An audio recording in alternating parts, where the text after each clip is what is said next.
Hello, everybody. Welcome back. YouTube.com/GeekAloud. It's a Tuesday night. It's 8 p.m.-ish. We're kind of close. Of course. Unkie Dunkie's with me on Discord. Steve, how are you this evening, my friend? I am very well. Unkie's back again. Guess who's back? Who else is back? Bully, you're here with us as well on Discord. How you doing, mate? I am. A little bit of a break there, but we're back. So hopefully we can jump right off where we left. And I'll say it's Tuesday 4 weeks ago somewhere. Indeed it is. Parallel dimensions are calling me. All right, so first off, let me tell you the run of show, shall I? We open up with games Interrogation, Deliberation, 6 deep dives into the games we've been playing in the 4-week hiatus, a little bit of overtime potentially after that. Then, Unkie Dunkie, during that 4 weeks, has been training intensely. He has new methods and techniques to kick in that newsroom door, and boy, has he found some great stories on the other side. They're all coming to you after the game's Interrogation and Deliberation. Not only was he working on his door kicking in techniques, he was also working on his standoff negotiation techniques. So, Steve, who's in the standoff for us this evening?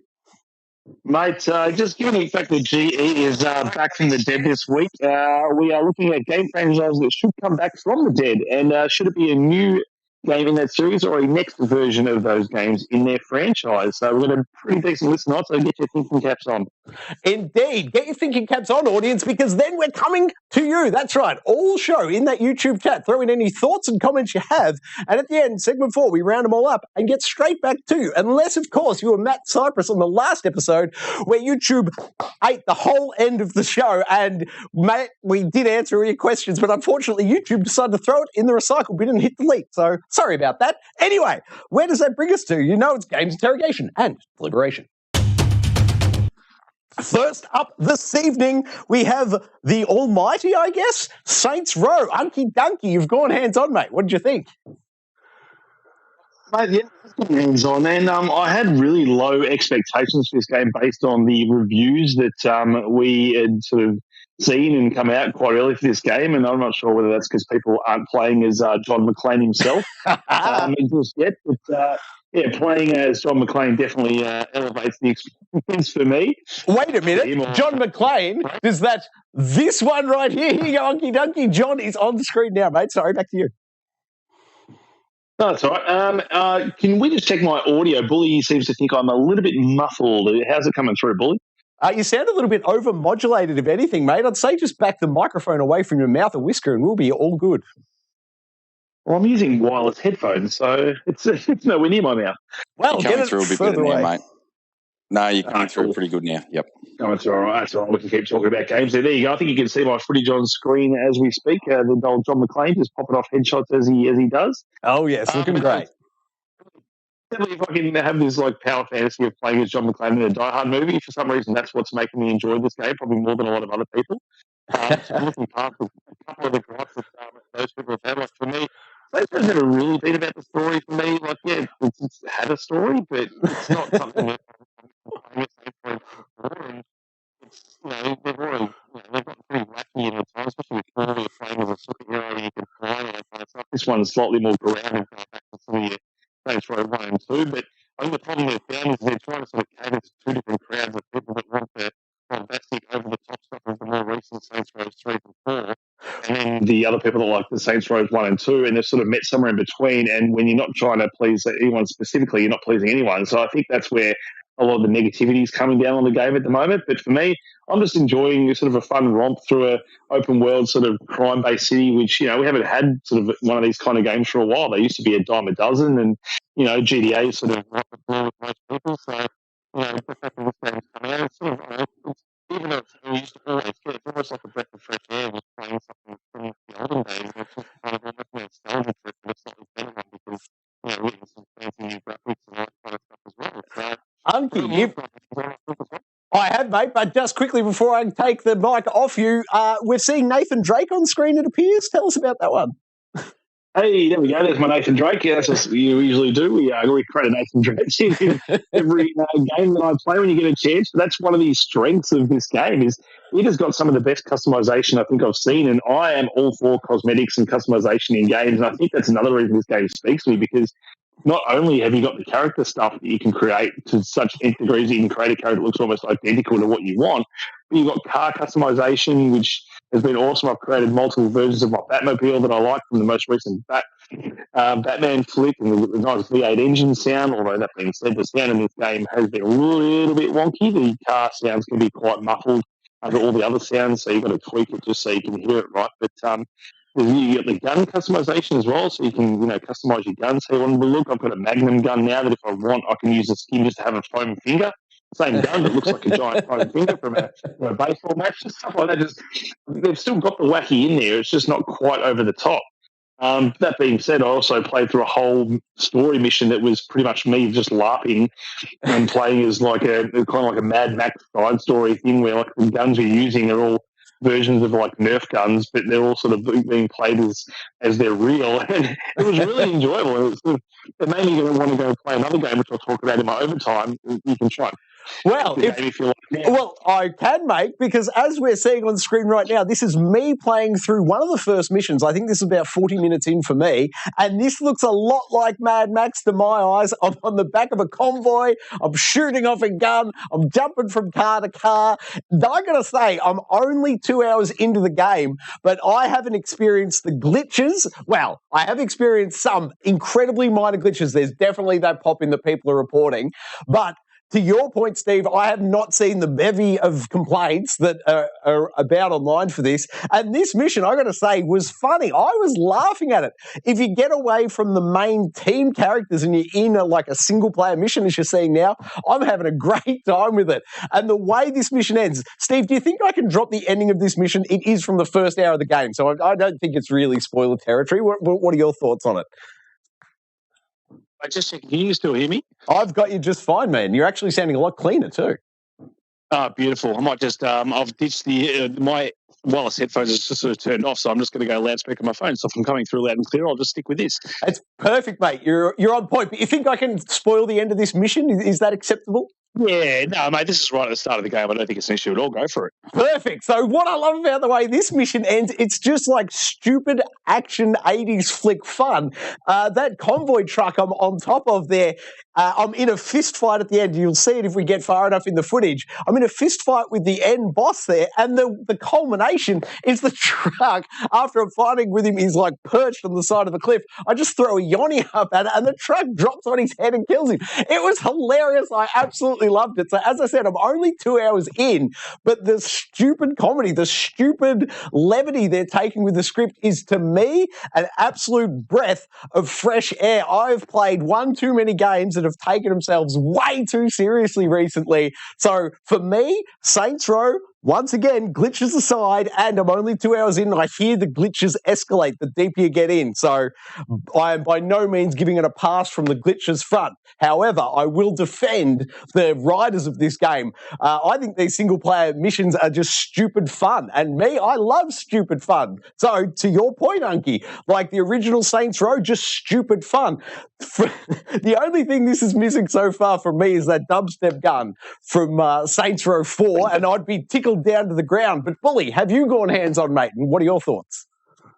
No, I haven't gone hands-on, and I think that's probably one of the reasons I haven't is I'm probably a little bit disappointed in that there was that opening in the market, really. When you look at GTA 5's been out for the better part of a decade. We're not going to get GTA 6 anytime soon. And as you said before, Steve, we used to get these a dime a dozen when everyone was trying to rip off and do the GTA clones. There's at the moment this wide open area, as far as I can see, that if they had have put a bit more polish on it, maybe got rid of some of those bugs, and you didn't have those issues, that this could almost be a GTA killer 20 years after they had a first go at it, as far as I can see. But from what I'm seeing, it's, as you said, it's a lot more toned down than 3 and 4 were, which just were ridiculously over the top. But I actually really liked the first one when it was, I can't remember the name of the gang that you were in, because it wasn't Grove Street. I think that was the Saints. Well, there you go. A doofus. The first one, when you were just part of that gang trying to build up your gang in the city, I actually really enjoyed that low-level sort of not over the top sort of thing. You're just trying to take over a little bit of territory by a little bit of territory. I really enjoyed that part. So I'm just wondering. Check it out, mate. This is that game. This is exactly what you're asking for. That is this game. It's rebuild your empire. Start from the ground, ground up. Yeah, and a lot of people have said they don't like the sort of supporting characters so far, and I've had no real issue with them. They're not I'll second offensive. I'll second it. They annoy me to no end. They are, I mean, it's weird because like the Asian-y sort of friend guy, he sounds a lot like Johnny Gat. I had to look it up to make sure it wasn't the same actor playing him because he sounds very similar. I don't know whether that's deliberate because they kind of want people to sort of harken back to Johnny Gat, but he sounds very similar to me. But yeah, I mean, an advice I can have to enjoy this game further. I've had a lot of people saying that a lot of the combat guns don't feel punchy or whatever, but for me, like they've got a really good accessibility options with customizing what damage you can do with enemies and stuff. So you can have enemy damage like right down to 0 if you like, and then your guns start from they're doing more damage. And for me, that makes the game so much more fun. Like you can land headshots and they're going down in one spot. Yeah, mate. Let me ask you this: are you on the Xbox or the PlayStation? I'm on the Xbox, and I don't know. A lot of people, a lot of reviews I've seen have also said that the PS5 and the PC version have been really buggy. I haven't had that many bugs at all on the Xbox. Pump the brakes on that, though, mate. Back to the controller. The PS5 DualSense makes the shooting in this game feel great. So I'd almost suggest this is an Xbox versus PlayStation fanboy argument. I say play this on the PlayStation. That's the footage that you're seeing here is off the PlayStation 5 version that I've been playing. But the gunplay feels fantastic in it. The DualSense is doing its DualSense thing, and it really makes the gunplay come home, mate. I think maybe that's just a console of choice issue. Yeah, no, I don't know. Like, obviously, later on when you fight some sort of the tougher enemies and stuff, they can take quite a while to take down as well. So I'm more than happy to use my sliders as well. But no complaints there, mate. Slide away. And it's got a lot of graphical options, but I think I found the best one, probably the 1440p at 60 frames per second mode. I'm not sure what you're sort of using. I went the 1080p max frame rate option. I wanted that silky smooth look myself. Yeah, feel free to bump it up to the 1440p because then you get sort of slightly higher resolution. Plus, you get the 60 frames, and I don't see it dropping frames ever. Oh, well, I'd read a slightly better picture. Go that 1440p mode. I'd read online that kicking it up to the 1440p started to dip into the top end of the frame rate. Like maybe it was dropping off 60 and hitting 55 or 50. But if that's not the case, I'll absolutely step it up. No issues at all. So yeah, feel free to do that. Another thing, a lot of people say they didn't like the car mechanics and stuff. I'm really enjoying the way the cars handle. Like hitting the button and just doing those handbrake turns around corners just feels really good. Like it's arcadey, but it works every time. You never feel like your car's going to scoot off the road. It's just you can use your X button. For me, it's the X button. Cross button for you to be square. Yeah, left stick and square. To ram cars and stuff. Yep. And that's again, it's sort of similar to Mad Max where you get to ram cars off the road and all that stuff. And I just find it quite fun. It's just I don't know. I don't know whether it's because it's come at this time where I just want something silly and stupid and you don't really have to think about it. And I'm playing as Bruce Willis or Nathan Drake. Either way, it's fun. But I've got to get my hands on Bruce Willis, Stephen. Please tell everyone your pro tip for getting that one to happen. Yeah, so if you go into the boss creation tools, where you can switch out the way your character looks any time in the game, which is really good. Like you can just go into I can't remember the menu. I think it's bosses or something like that.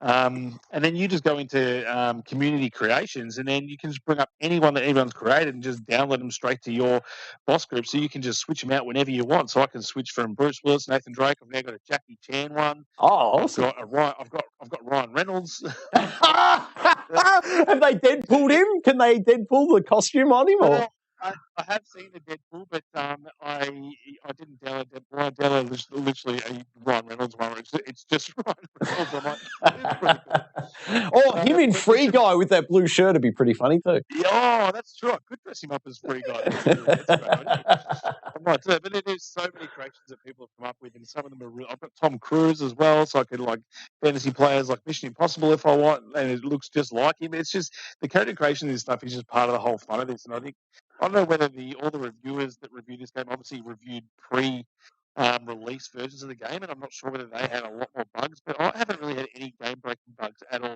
The worst I've seen is the animation with the finishing moves, where you'll hit those finishing moves, and sometimes the enemies you're hitting aren't even being hit by you, or they're doing some kind of weird glitch animation. That's probably the extent of my sort of issues in terms of glitches and bugs at the moment. Fair enough, man. I'm glad to hear that you're saying I can switch out the characters midway because, as I said, I'm only 2 hours in and I was imagining I had to restart to get Bruce Willis in there. But you've just given me the best bit of news. I'll continue on at the 2 hour mark as Bruce Willis with that switch. But back to the writing. Sorry, I've just seen this cutscene and it's prompted me. Remember how we were talking about Halo Infinite and my assertion was that the open air stuff, you know, the open world, sorry, is the phrase I'm looking for. The open world team felt like a different team to the, you know, the basement team, the indoor team. Like it had a really different feel to it. Yeah. I would assert that the writing team on this game were in two different silos. I think all the single-player campaign stuff, like all this cutscene, is back to what I was saying before about that, you know, 80s action flick, just stupid, silly, fun writing, just over the top and very enjoyable. That team nailed it. The team that were involved in writing all the dialogue for your sidekicks, I say kick those guys to the curb. All the single-player stuff's brilliant. Anytime you just about in your, you know, your gang headquarters and your other teams spouting off, like, I can't get out of there quick enough. I don't want to hear them at all. Stop complaining. I'm gone. No, that's fair enough. And I think, and you're speaking about like Halo's world creating as well. Like, I think their world and the area they've created to sort of stuff around in this game, I think is really good. It's a bit quite unique being out in the desert, but I think they do it really well. And it's just quite fun to explore these areas and like the amount of like stuff that you can hit. It just flies like bins and sidewalks and even trees. Yeah, it's not realistic, but it's just fun to drive around because you're not getting hampered by hitting a lot of these things. There's like particle effects and like I hit a car earlier tonight. That was I didn't realize it was full of like fireworks in the back, and I hit the back of this car, and all the fireworks just started going off, and it was just like it's just really cool, sort of small little things like this that I don't think the game's sort of getting enough credit for when it comes to sort of some of the stuff it is doing. I think everyone's sort of leaning into that. No, let's hate on Saints Row. Yeah, where people are getting their views obviously because if you like this game, apparently you're not going to get any views. But even just the jumping on top, like watching the footage there, you can just jump on the top of a car whenever you want as well. If you, I think, tap Y twice or hold Y, you can jump on the top of your car whenever you're driving it. And push and hold triangle as well. Yeah, and you can just jump off in a wingsuit if you want as well. Yep. Just fun mechanics like that. You've got co-op as well that you can jump in and play co-op with friends if you want to as well. Perfect, mate. They're all my thoughts for the first 2 hours of Saints Row. I'm enjoying it and I'm looking forward to getting back into it. Any final thoughts from you, Unkie? No, mate, I just think if you're sitting on the fence with this game and you want something sort of that's going to tide you over to a G.E.A. 6, this may not be that, but what it is just a good time. If you just want to sit back, relax, and not think about too much when you're playing your games, then this is definitely the game for you. Yeah, I agree, mate. If you're looking for a game that doesn't take itself seriously, check out Saints Row. Bully, any final thoughts from you, my friend? No, look, I'm just listening to you guys talk and looking at the footage. It does probably interest me a bit more than it did beforehand. So I reckon it might be one to check out. Once maybe they've ironed out all those bugs and thrown a few patches in, it might be worth checking out. Indeed it does. And if you're concerned about your bandwidth, mate, the Let's Installs on the channel. Feel free to go back and check it out. Now, Game 2 this evening is the recently added to Game Pass Midnight Fight Express. Unkie Dunkie, you've been hands-on? I have been hands-on with the John Wick simulator. It's mate, this is really fun. Like I jumped on it again tonight because I got to a point where I thought I was stuck, but it was just me being, terrible gamer, and I just absolutely destroyed it once I got back in there. I don't know what it was, but I'd beaten the first boss, and I was sort of through to the next little levels, and the sort of difficulty ramped up a little bit, but it was more just muscle memory and getting back into it and learning the mechanics again. But this is a really good brawler. This is, it's. The best way to probably explain it is maybe Sifu meets Hotline Miami. Yeah. Would you agree? Well, I think you've absolutely nailed that, mate. Yes, 100%. I agree completely. You're watching my footage here. I think I'm currently up to level 14 of 40, and I would guess maybe I've put 3 hours into it. What are your stats there?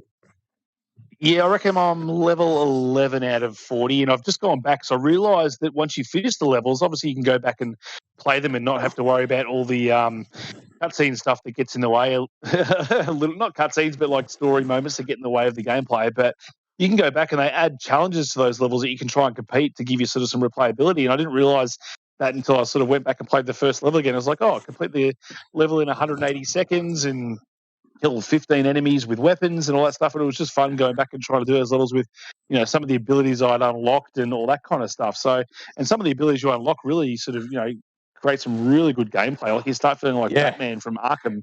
Some of the flow you can get with the counters, and you can attack people from further away. You can pick up their weapons, and don't get me started on how cool it feels to pick up a gun and just start popping fools like John Wick. Like it feels so good. It does indeed, mate. Now, let me ask you this, if because I'm not 100% sure on it, but you said level 11, so are you still within Act 1? Have you seen the Act 2 screen pop yet? I just finished the boss where you fight some female and you jump. So you haven't gone beyond that level? No. Oh my God, the game is about to take a hard left turn. And I was, this game was sitting at about an 8.5 for me. And then I hit, you're about to see it come up on screen. It's a hard left turn. The game spits itself sideways and turns into a twin stick shooter for a level. It is the funnest thing ever. My criticism of this game would be they just had too many levels in Act 1 that were samey, because when the game, it turns into a twin stick shooter for a level, and it's just after you defeat that woman. You're about to see her on screen here, I think. And then at the end of that level, mate, you jump off, I think it's an oil rig, and you land on a jet ski. Yeah. So the next level is you on the jet ski, and then it's a twin stick shooter, and there's other blokes on the jet skis, and a helicopter comes in. Is the boss fight like against a helicopter on a jet ski? And you're very much like we were just looking at in Saints Row there, how you're jumping from car to car.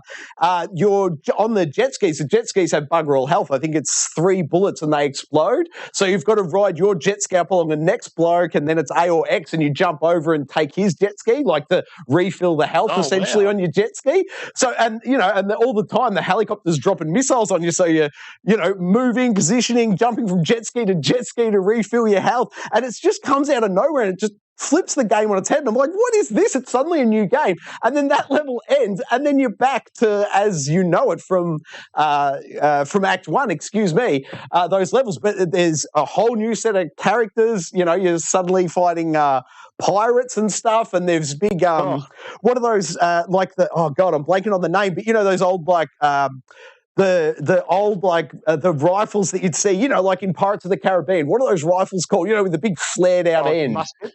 Yeah, muskets. Thank you. So they introduce muskets, and then you've got pirate swords, and they cut people in half. Steve, they're cutting people in half. It gets they just crank the action up to 11 in Act 2. They just need to trim 1 or 2 levels out of the middle of Act 1 to get everyone to the point. I was going to say, I think Act 1 does a really good job of just getting you used to the mechanics. I think if you threw someone in there and it got too hard, too quick, too early, then you might just bounce. I think it does find a nice balance of sort of teaching you all those mechanics. And only now I've unlocked that second ability where you can pull out the gun holding, I think it's LB for me. Yep. To pull up execution moves and stuff like that. And I think if they threw everything at you at the start, it might be a little bit too, all too much too soon. But I don't know. That's my thought, because I think you get enough action at the start, I think, to sort of tide you over. And I don't know. I think it's paced pretty well so far. Yeah, I hear you, man. I just think 1 or 2 levels out of it just to get you to the left turn quicker, just to the, oh my God, now it's a twin stick shooter. And then, suddenly we're back, and now it feels like I'm doing twice as much damage because my pirate sword's cutting people in half, instantly.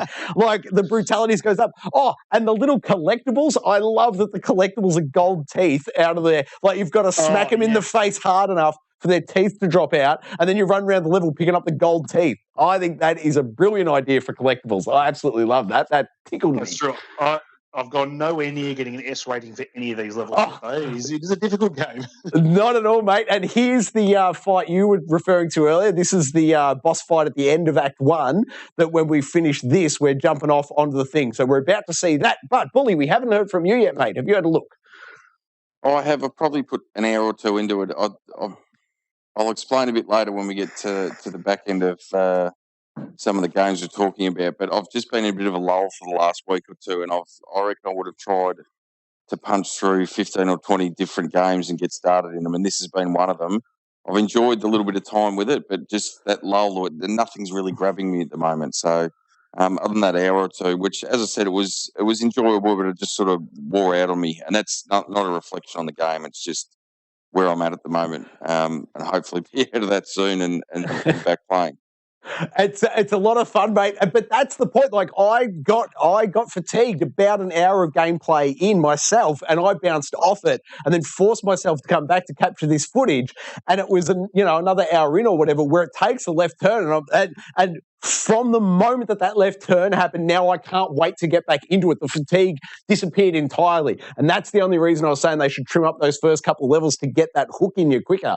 I reckon, because you think you've seen all the game. You're like, okay, I get this game, and then you look at the level counter and you're like, oh, I'm on level 8 of 40 or whatever, and then levels 6, 7, 8 are all essentially the same gameplay. They're not really introducing anything new. To Unkie's point, you are getting a lot more competent in your skill set, but I think had they have just taken out a little bit of competency for the variety of gameplay, I think a lot more people would be talking about how phenomenal this game is. And Unkie, you're going to know this. I'm just blanking on it. But was this made by one guy? Am I thinking of the right game? Was this the one?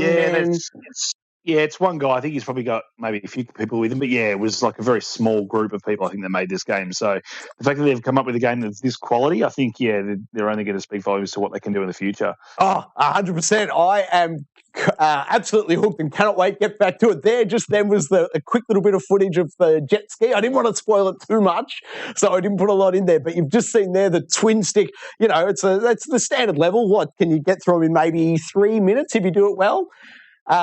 So, it's only 3 minutes on a jet ski, but it is a breath of fresh air. And then if you look at the footage here, I'm about to start swinging the old pirate sword and cutting people in half.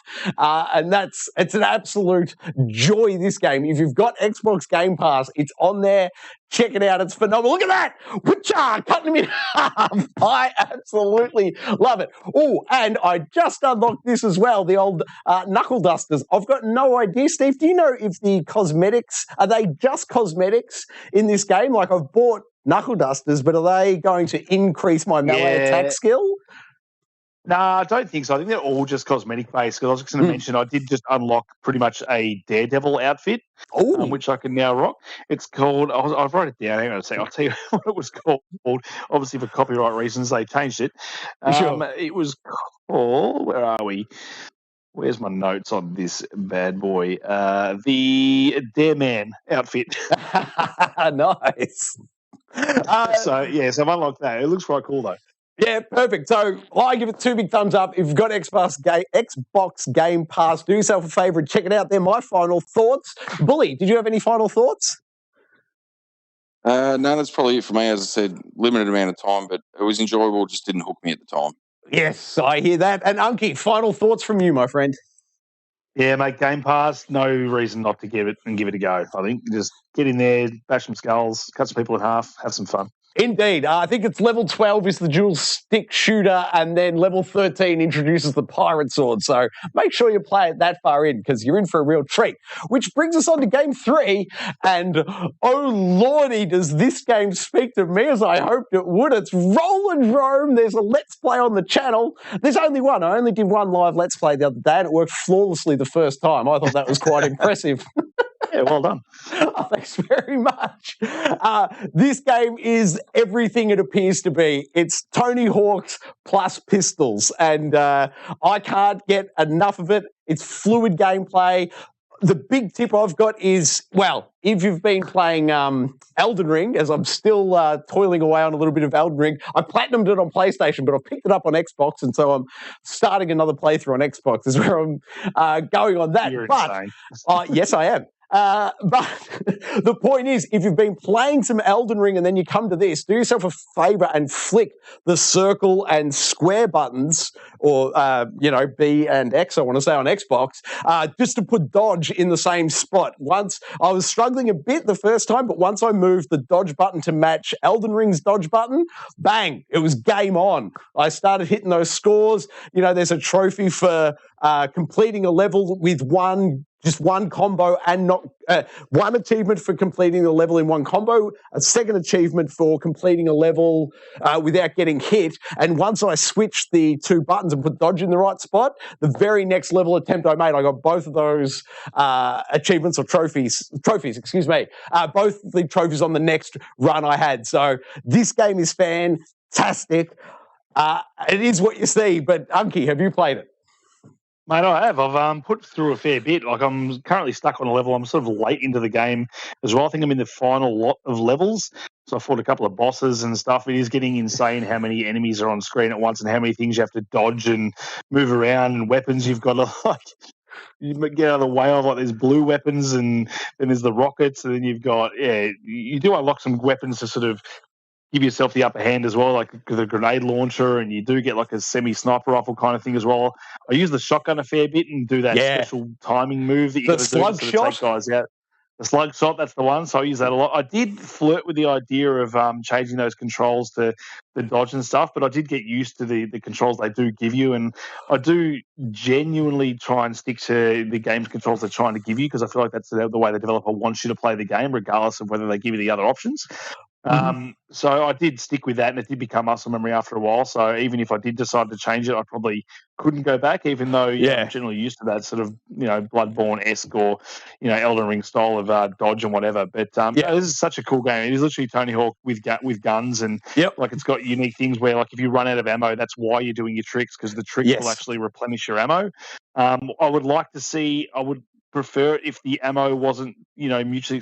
I would prefer it to be mutually exclusive to your weapon, as opposed to, say, you unload, some of your grenade launcher that uses some of your pistol ammo. I'd prefer it if it didn't, so you could switch between weapons and not use all your ammo all the time. But I guess that's part of the whole thing about having to keep your combos going and your tricks going. But that's just one sort of thing I'd like to see changed. I think this game does have quite a few accessibility options as well. From memory, I think you can go in there and go unlimited ammo and all that kind of stuff. So I hadn't even looked. Pro tip. Yeah, so if you don't want to, have all the stress of, trying to do tricks and stuff, you can just go in this game and have a lot of fun. And I'm pretty sure you can, dial down how much damage the enemies do and all that kind of stuff as well. So a lot of fun to be had. Really cool art style, really cool vibe the game's got going on. I just love the main character. I love the small sort of story bits they do. They take you into a first-person view between levels every now and again, where you sort of explore like a tiny mini area and get story tidbits here and there. Just enough story to keep you going and in throughout the action. But no, very enjoyable game, and I can see this developer again going on to do great things like a Rollerdrome 2 and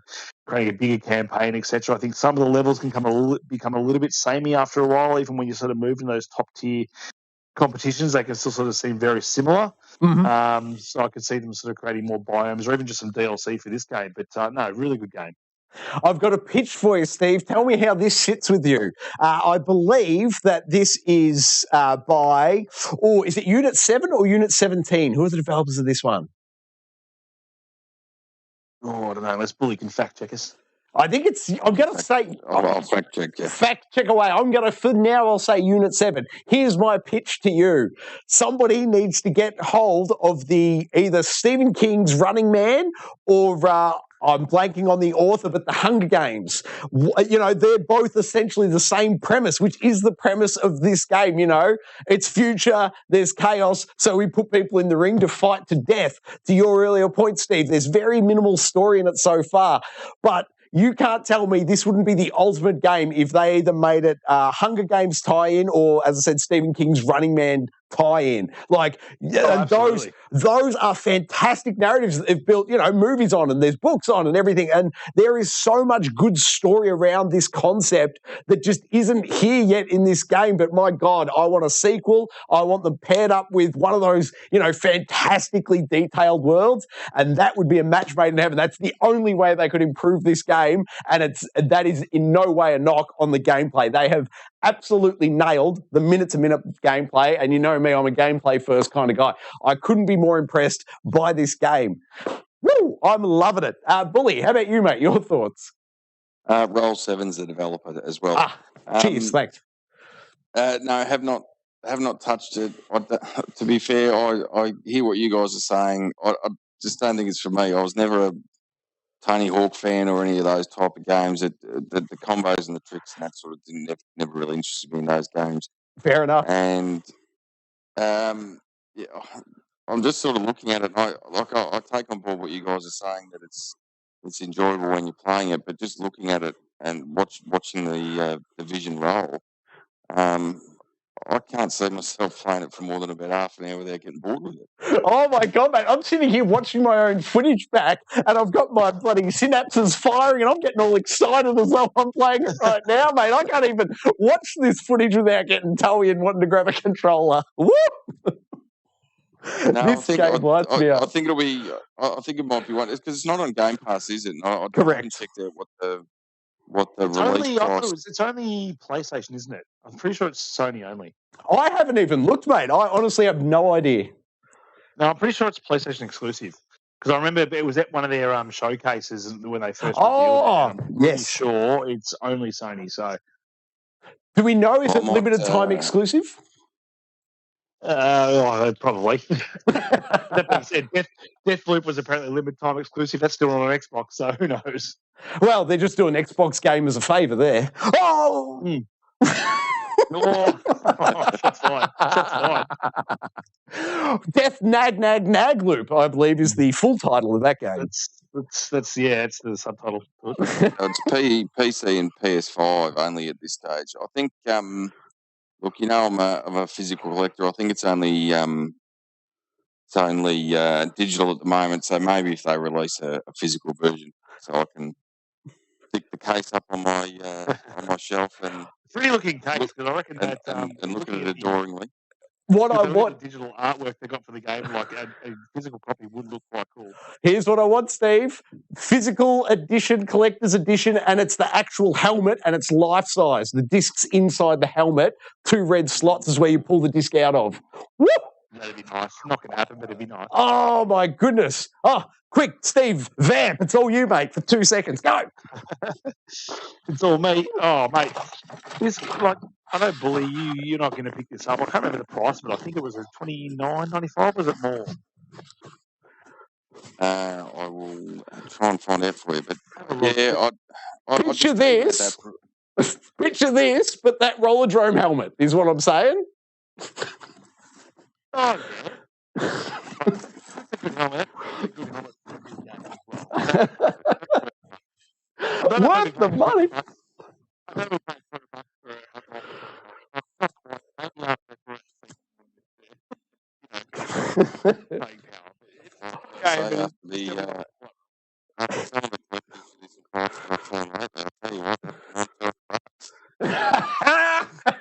You're not suggesting there's inflation afoot, are you, sir? Oh, I think there's some cash grabs going on. I'm looking at you, Sony. $30 for Rollerdrome. $30. That's $30 well spent. I love it, fellas. It sounds like we're done with that one. So let's get all culty, shall we? Break out the white robes. Here we are with Cult of Lamb, or more specifically, here's Unkie Dunkie with Cult of Lamb. What's going on here, mate? Mate, Cult of Lamb.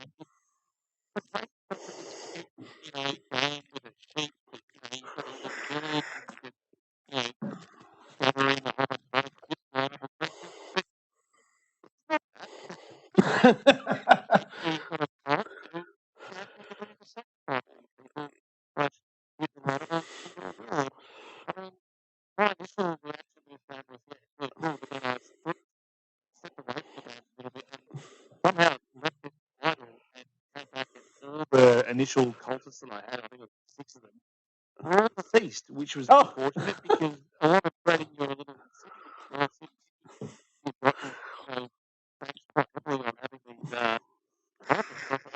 what do I do now? So they're all dead. So you've got to remove them from the world and put them little grave types and stuff.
Oh my God, Steve!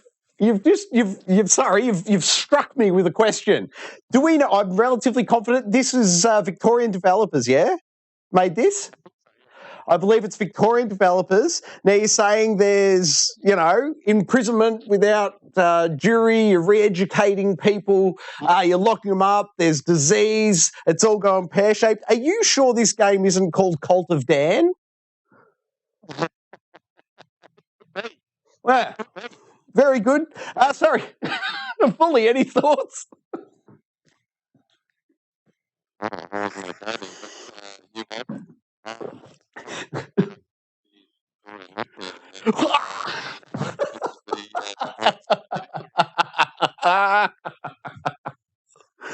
What are you trying to say? I'm not sure.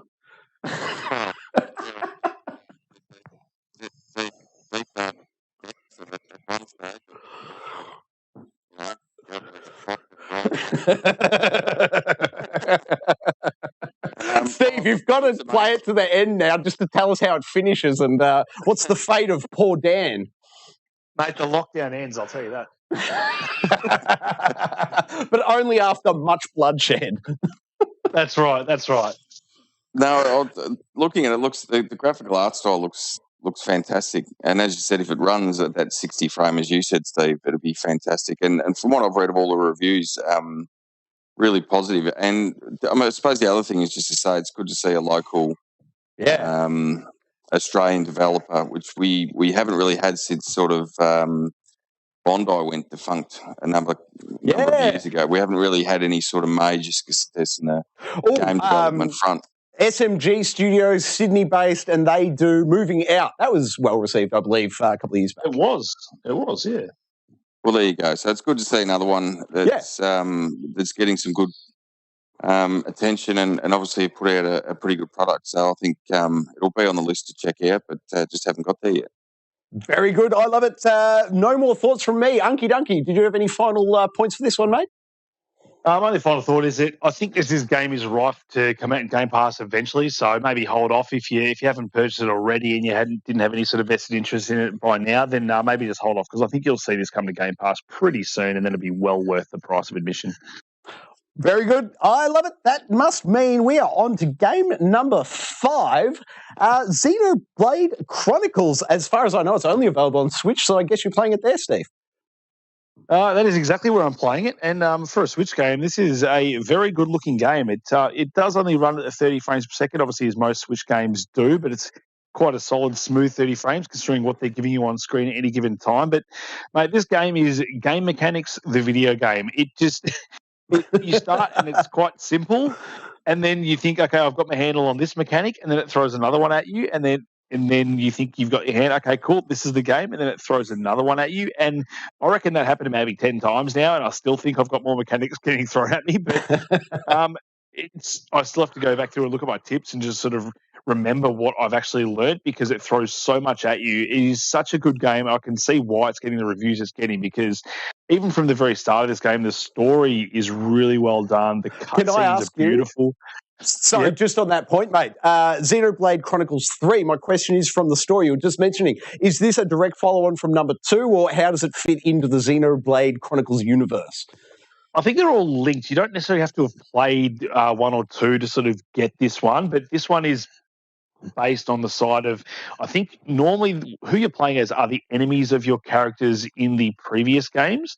Mm-hmm. That is my understanding. So you're playing from that different side and all that. And there's a whole thing going on with a whole bunch of different, groups of people, and the main characters you're playing as are from 2 different groups. At the start of the game, you're playing as just this one, and then, you start out as enemies, maybe you become friends, and you sort of, go in towards the greater goal of, trying to bring everyone else together and all that. But it's a really interesting story. Like, you'll see your characters, they have, like, at the start of the game, there's this whole thing where they only live for 10 years, and their whole sort of, reason to live is to fight. And that's all they've ever known. That's all they ever do. They get to their 10 years and then essentially they die. So very early on in the game, you destroy this thing that sort of is the thing that keeps you alive for those 10 years. And all of a sudden the world is your oyster, essentially. And then you're trying to sort of relieve all these other groups of people of that ability to sort of only be alive 10 years. So that's sort of where I'm at with the story. But I had this epic boss fight which culminated in like all our groups joining together to fight the main bad guy, who we thought the main bad guy was. Like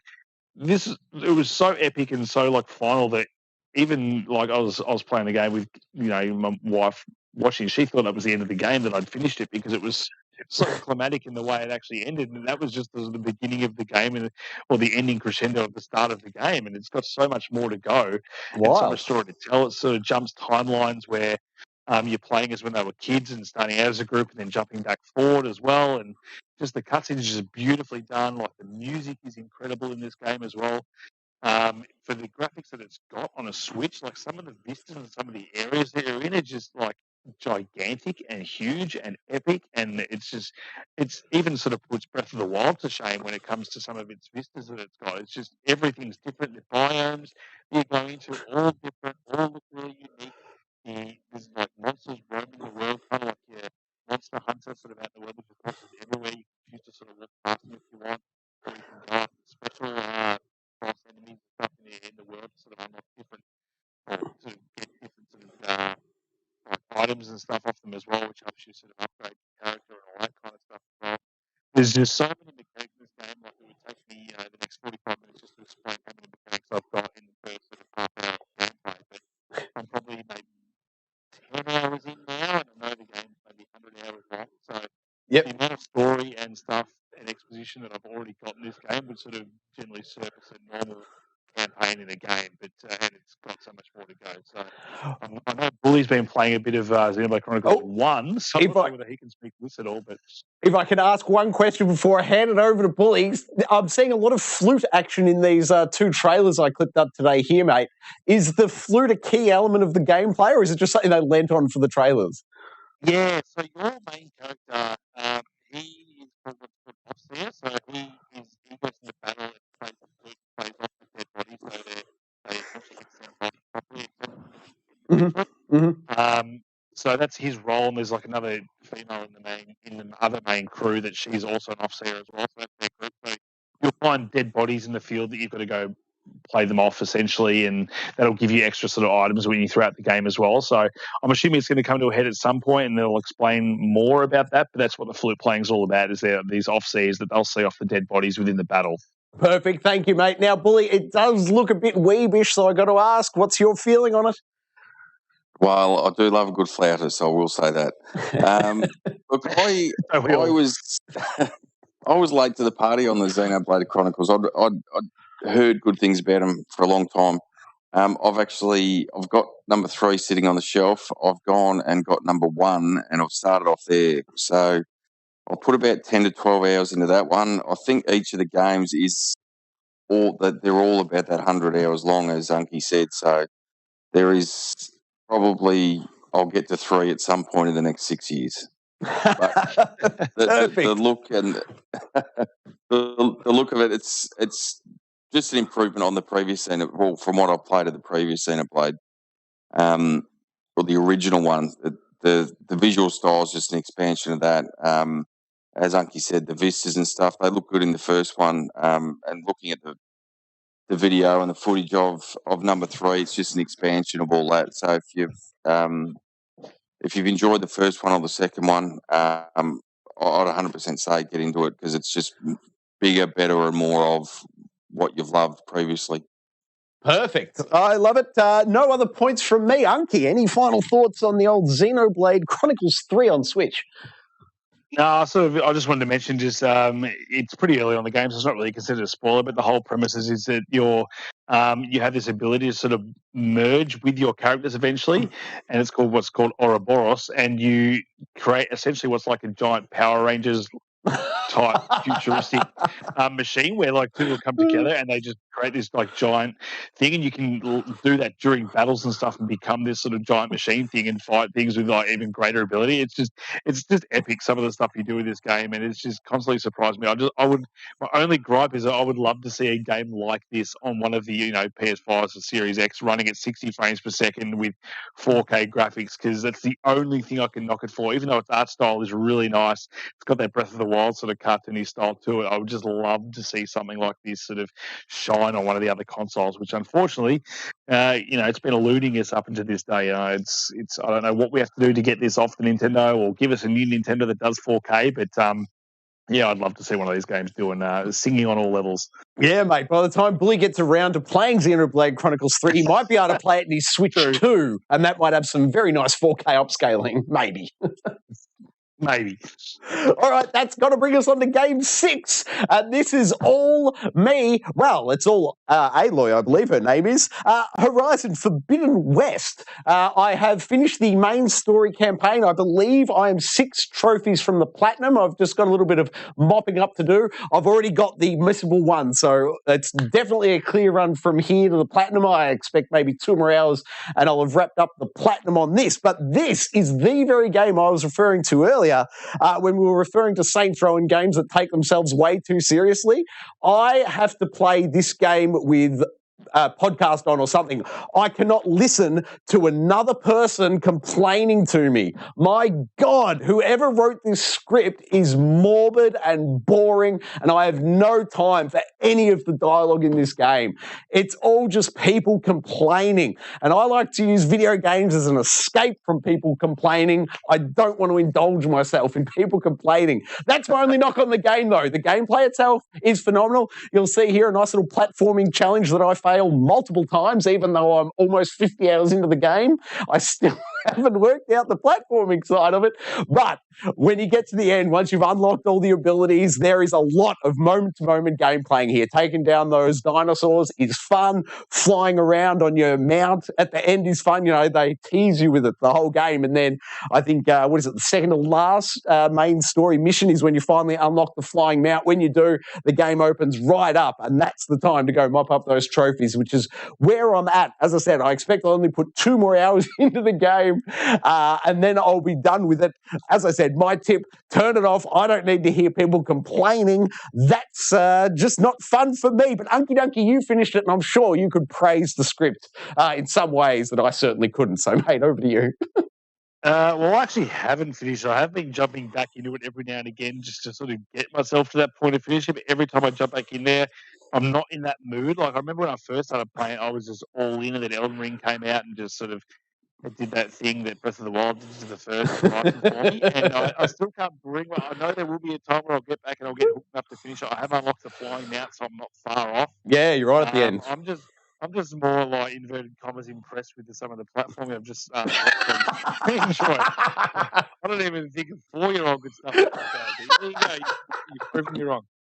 What can I say? There's way too many people complaining at me, and it just throws me off my platforming. Well, that's the excuse I'm going with. But yes, I say good game, 2 big thumbs up, but it is nowhere near Game of the Year. Elden Ring still leagues above it. If you've got to choose between Elden Ring and this, stick with Elden Ring. Bully, have you gone hands-on? What's your history with Horizon Forbidden West, mate? I'm pretty sure Bully's platinumed this, hasn't he? I have platinumed. Yes, I have platinumed. Oh, please, come into defense of the script. Please, somebody has to balance out my harsh comments. I loved it. It's a bleak world.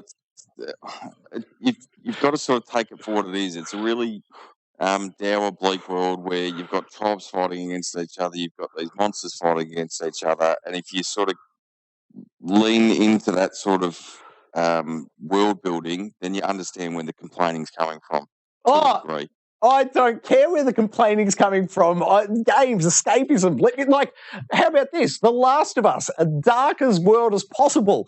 But they didn't have to complain at me for, 25-ish hours? I can't remember how long the first Last of Us was now. But do you know what I mean? It was a dark world, but they didn't have to complain about it. I will say some of the side missions as you're getting towards the end become a bit tiresome. But the main story arc is, in my opinion, probably one of the best stories in a game this year. Once you work through the little twists, the little turns, and then you get to the end of it. I won't spoil it for anyone that hasn't played it, but Fair enough. I really enjoyed that. I really enjoyed the whole time I spent with it. I will say the only thing I did do, I think, as I got down to the last sort of 2 or 3 trophies before hitting the platinum was when you needed to collect certain components to build particular weapons. I think that was one of the end trophies I was after. I ended up turning the difficulty right down because I was fighting the same beasts for an hour or two at a time to get one part that you may or may not get when you beat them. So you have to go back. You have to reload an area, go back to it, hope you get it, and if you don't, it's reload and go back to it. And I was just getting a bit tiresome, so I dropped it right down, mopped up those trophies pretty quickly. So if that's sort of where you're at, I'd suggest doing that if you want to finish it off.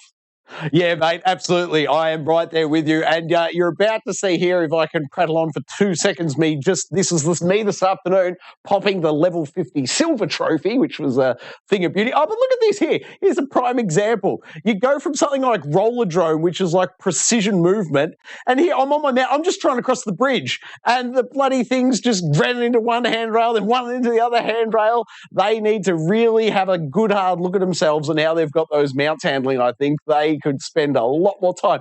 These are robots. I don't know if you've seen a Tesla take a corner, but in my experience, those robots could be a lot more precise in their movements than they are. They're way too loose, in my opinion. To be fair, we've just watched some pretty ordinary platforms. So I'm not sure. Could be user error. Is that what you're saying? Well, you take it as you see fit. But you judged on that last platform we mentioned. I freely admit I'm a terrible platformer. However, I will defend myself to the end when it comes to movement in the world on a mount or on rollerblades, as we were just discussing with Rollerdrome. If your moment-to-moment gameplay works, I can get into that flow state and just fly. But when it's, I'm hitting one, I'm hitting something else, I'm hitting something else, the only way they could make it better, give me a partner that just wants to complain at me the whole time. Anyway, sorry, that's enough of me whinging. That's me popping level 50 in the silver trophy. Thank you very much. So I've got no final thoughts other than next week you'll probably see me bragging about a platinum. Unkie, do you think you'll be picking it back up in the next week, or is it somewhat lower on your backlog? No, it's low on the backlog at the moment. We've got new releases popping as well this week that I think I'll be spending my time on for next G.E.A. and I'll probably continue to try and get Saints Row done, and there's a game coming out tonight as well that I think I'll be spending some time on as well. Very good, mate. I love it. All right, that can only mean it is time for the overtime. Who has been getting the extra time in, and what have you been playing, Unkie? Let's start with you for a change. Well, it's been 4 weeks, so I've had a fair bit on. I decided to give Metal Gear Solid Peace Walker a go because I was missing Metal Gear Solid, which on which, sorry, later discussions. On the Xbox. Very good. So they did so it runs at 60 frames, I think at 4K as well. It's a sort of kind of like Metal Gear Solid 5 Lite is how I like to see it. It's a lot of the mechanics that 5 brought in with its filtering of enemies and stuff came into that.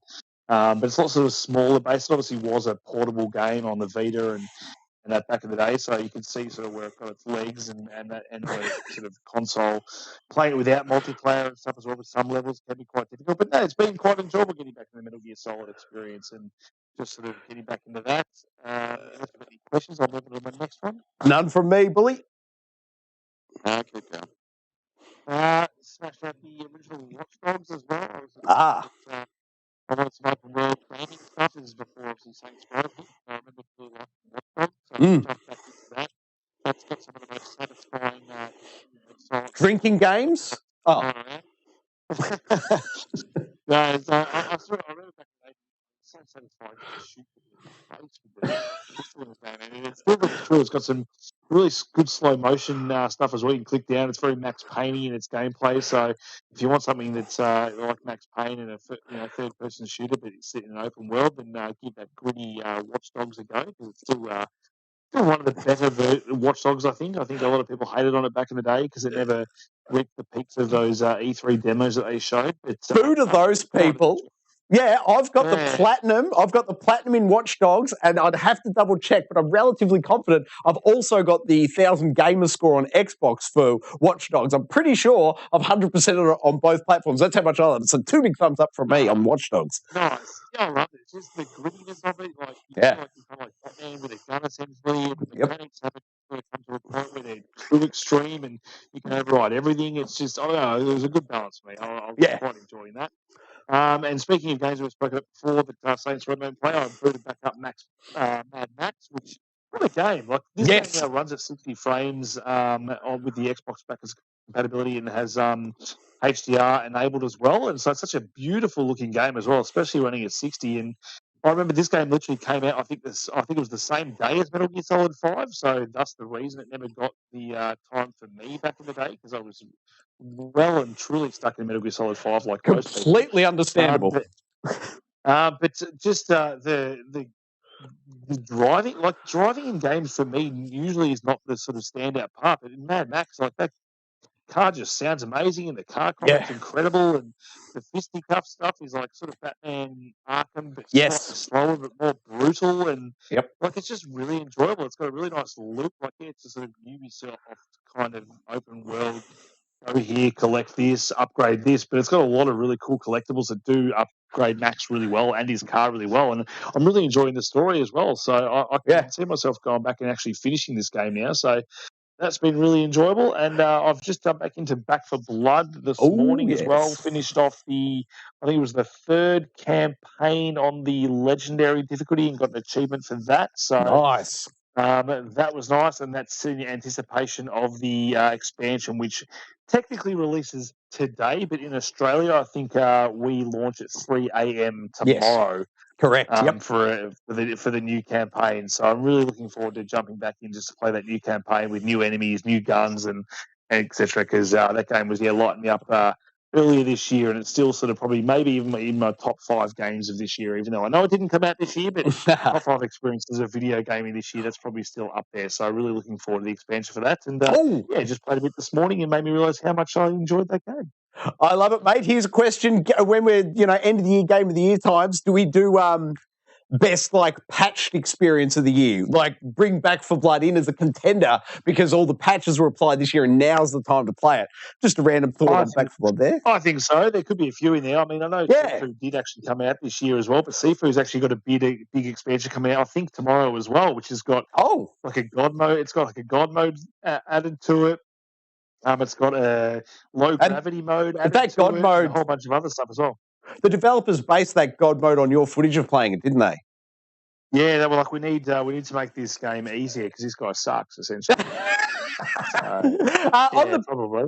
Back for Blood, 3 a.m, new campaigns released. Steve, what do you say tomorrow? Do you want to do a Let's Play on the channel of the new Back for Blood content? Could I tempt you? You could tempt me. I've got a bit of cleaning to do. I've got a house inspection tomorrow, but we'll definitely see how we go. All right, pencil that one in. All right, then, I guess it's time for my overtime. Just a couple of quick ones. The first one, Townscaper. On your Xbox Cloud Gaming, assuming you've got access to Xbox Cloud Gaming, I say fire up Townscaper, spend maybe 2 minutes tapping the screen, and you'll rack up maybe 800 gamer score. That's my tip on that one. My second one, also in the land of Xbox, and I've got an accompanying graphic here. Check out the current sale on the Splinter Cell franchise on the Xbox store, would you? Have a look at that, boys.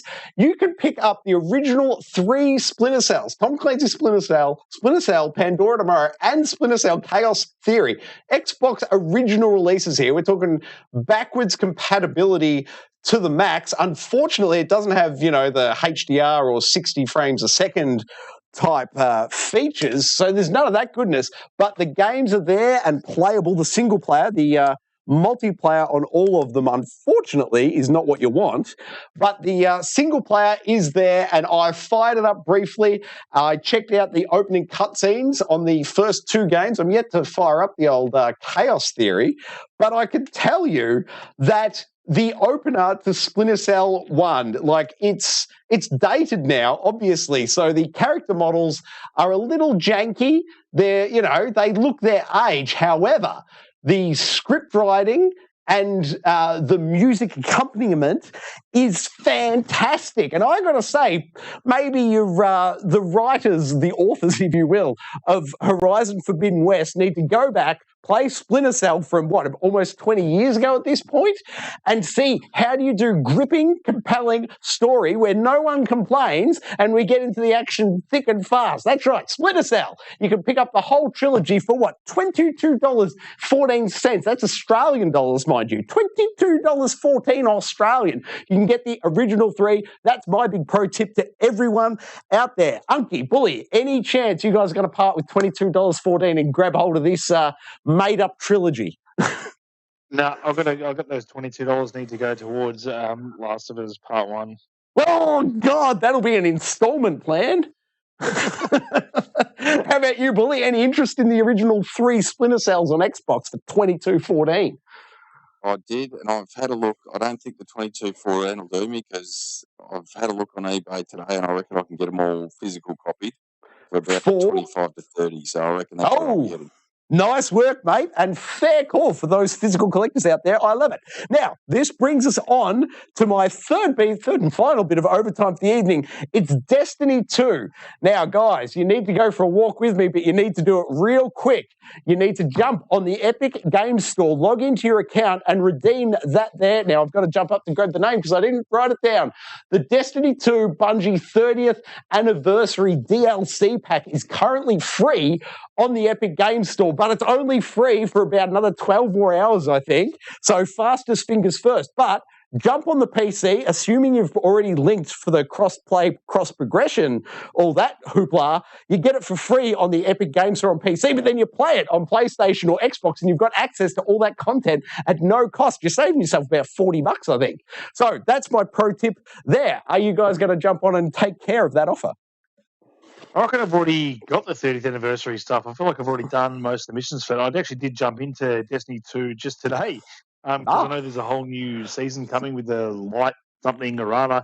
Yep. I'm not going to pretend like I know exactly what it is, but I played the opening mission for that, and then I jumped back in and finished, I think, the second last mission for the most recent expansion as well, going solo. And I was really pushing my time because I thought, I'll just jump here and finish this mission. And it just kept going and going and going. I'm like, I need to pick up my son from school, so let's have this mission soon. So I managed to finish it with about 3 minutes to spare. But, Destiny, what a game. Just you jump back in there, it's just the addictive shooting and first-person shooting is just flawless. Yeah, can't expect more highly Destiny 2, and I'll probably be putting more time into it soon. Yes, well, for me, I've got to get Saints Row and a few of the other single players out of the way first. But I agree to you, mate. The next time there's a little lull in my gaming catalogue, I will be in to the new season of Destiny 2. Bully, any interest from you there on the Destiny 2? None whatsoever. Very good. In that case, that's the end of my overtime, and I hand it over to you, Bully. Have you had any? And if so, what have you been playing? Oh, only a little bit. So I've Multiverses, which has had its actual full release now on all the consoles. Really enjoying it. It's just a bit of a jump in, have a couple of games each day and jump out. I can't say I'm overly good at it, but it's enjoyable. Mm-hmm. So I think it's free to play now, and it's just got the Fortnite style season pass or battle pass, whatever you want to call it, with the unlockables and stuff like that. You play through, you earn yourself coins by playing and doing different things, which then you can use those coins to unlock other characters and stuff like that. So there's a bit of progression with it outside that battle pass as well, but just enjoying jumping into that. And the other one, which is, as I mentioned before, has sort of led me to my gaming lull, is the Quarry. And I know it came out a couple of months ago, but I'm up to, I think I was saying before, I'm up to play through sort of 3.5 at the moment. I've played it blind to start with, compared to with the character surviving. So I went back, used a guide, did another playthrough with everyone surviving. I thought, okay, how challenging was that?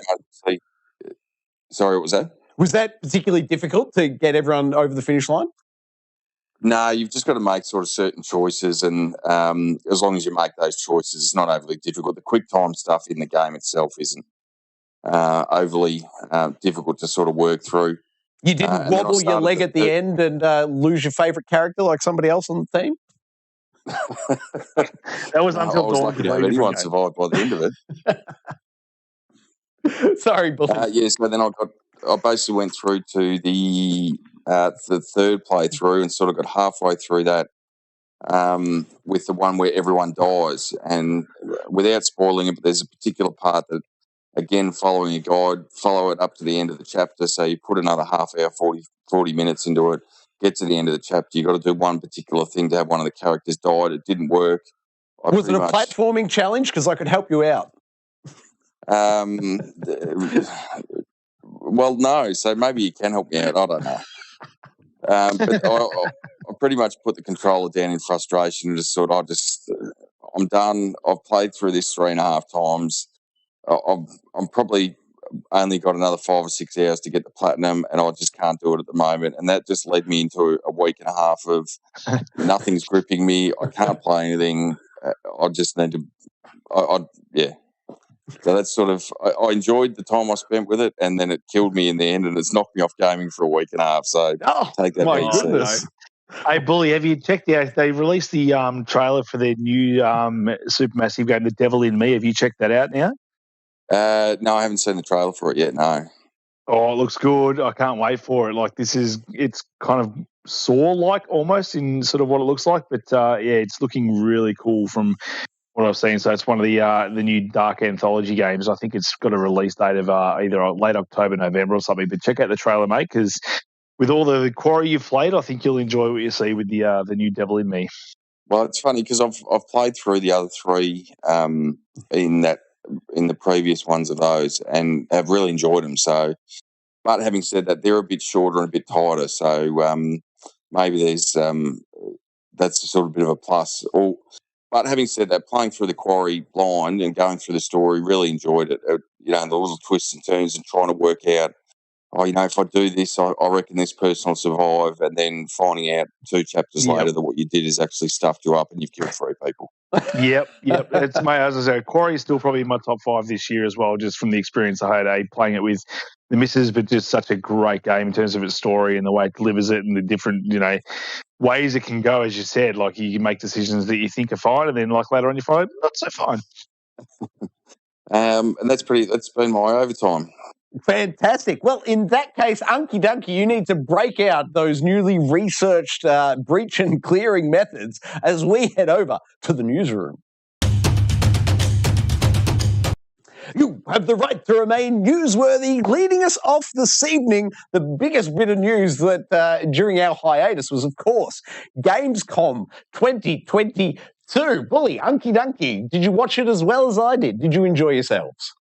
Mate, normally I'm all over these things and like seeing them live, but I was quite busy last 2 weeks doing a course, so I completely forgot that this was on, and then had the nice realization of coming home and being like, oh, it did come. So I saw a lot of the news sort of filter through during the day without actually watching it live like I normally would, but I was pleasantly surprised with some of the stuff that we saw. Like, it wasn't the best or biggest show, but a lot of the stuff that was shown there, like, I'm quite interested in. So I know we've got a list of stuff here, but we can go through that in a sec. But Bully, did you check out Gamescom 2022 opening night? I did. I was probably the same. I enjoyed. There wasn't anything that sort of blew me out of the water, but from what I did see, there's probably, I reckon, at least I think there was 30 games revealed on the opening night, and out of those, 10 sort of either had previously sort of piqued my interest or sort of renewed my interest after seeing it on the opening night, and then there was probably another handful that maybe you might want to see more of down the track, and then another handful that you could probably take it or leave it. Yeah, that's true. And I will start with the end at this point. I think Dead Island 2, I thought this game was dead. I never thought we'd see this game come back. And I'm a massive Dead Island fan, and I think where Dying Light sort of it's a good game from the start of this year. It's crazy to think that game actually came out this year, because it feels like it came out definitely last year. But they removed firearms and stuff from that game. I mean, it all went melee. What I like about the Dead Island 2 trailer is that we do see firearms, and I think that's sort of part of the enjoyment I have when I'm killing zombies. I do like that the pop of the head when I'm shooting firearms at a zombie. So that's what this definitely does, and it's got a lot of visceral melee combat as well, where you put your fist through their face. And I think at Gamescom they actually showed a blurred version or a censored version of the actual trailer, so I've gone back and watched that trailer, and that game's going to be absolutely brutal. So I don't think it quite met the one next thing or one more thing that most of these events have, but I'm pleasantly surprised with that game sort of being announced, considering I thought it was dead, and I'm all for some zombie killing fun, but that was a good way to end the show. What do you think? I thought the Dead Island 2 just looked like a pale wannabe copy of Dying Light 2. I had so much fun with Dying Light 2 at the start of this year, and a key component of that was the moment-to-moment gameplay of the parkour system. And seeing Dead Island 2 and they didn't show a lot of gameplay, if any. I'm not sure they showed any actual gameplay, but I saw nothing and heard nothing about any sort of parkour system. So to me, it looked like quite the inferior copy. That was my take on it. What was yours, Bully?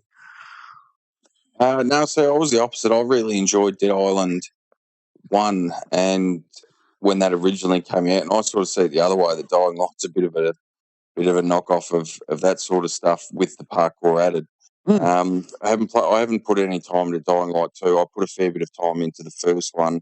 And if you're comparing Dead Island 1 to Dying Light 1, I'd take Dead Island 1 over Dying Light. I just like the settings, and it's a bit more light-hearted than what you're getting out of Dying Light, which is fairly serious side of things, where it's just a bit more light-hearted and a bit more fun. I guess you could call it the Saints Row of the zombie killing franchise. Nice. I reckon that's a good way to put it as well. And I think they did have there was a cinematic trailer I think they released, and they did do separately a gameplay trailer after it. So, Troy, I'm not sure if you've seen the cinematic stuff, but they did release a gameplay trailer after that. So maybe check that out, because I think you maybe turned around with some of the stuff they showed. Fair call, mate. Fair call. What was next on the agenda? What else do we see? I'm just going to pick things that I enjoyed watching. Callisto Protocol showed some more gameplay where they had some of the mutations now. They showed that some of these zombie creatures that actually, if you don't kill them in time, they'll grow tentacles, then mutate, and then come back at you. And that was just insane. And they showed some cool slide things where you're sliding down a water slide type thing, I want to call it, with some fans. Then he gets brutally murdered. So it sort of upped the murderous stakes at stake, when kind of like how Tomb Raider did back in the day. It just showed different ways to kill her. But certainly Josh Duhamel, I'm pretty sure, is the main character. Shows him getting pretty brutally murdered a lot of times. But I cannot wait for this game. This is my number one anticipated game for the rest of the year. It's been my number one anticipated for quite some time now, and I just cannot wait to play this game. I love Dead Space. It's the same developer, and it looks like they're just sort of ramping it up to 11. And every time they show this game, it just gets me more excited. I'm right there with you, mate. I am two big excited thumbs up for the release of Callisto Protocol. Bully, did it speak to you?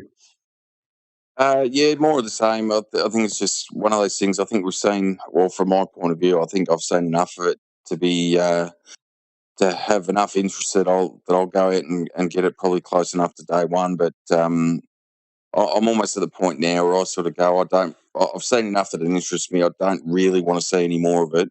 Yep. And just want to experience it when it does come out. So, to be honest, that was one of the ones in that bracket that I sort of saw that come up. Thought, yep, I don't need to see that, and skip through the gameplay of it. Perfect. All right, Unkie Dunkie, what's next on the agenda?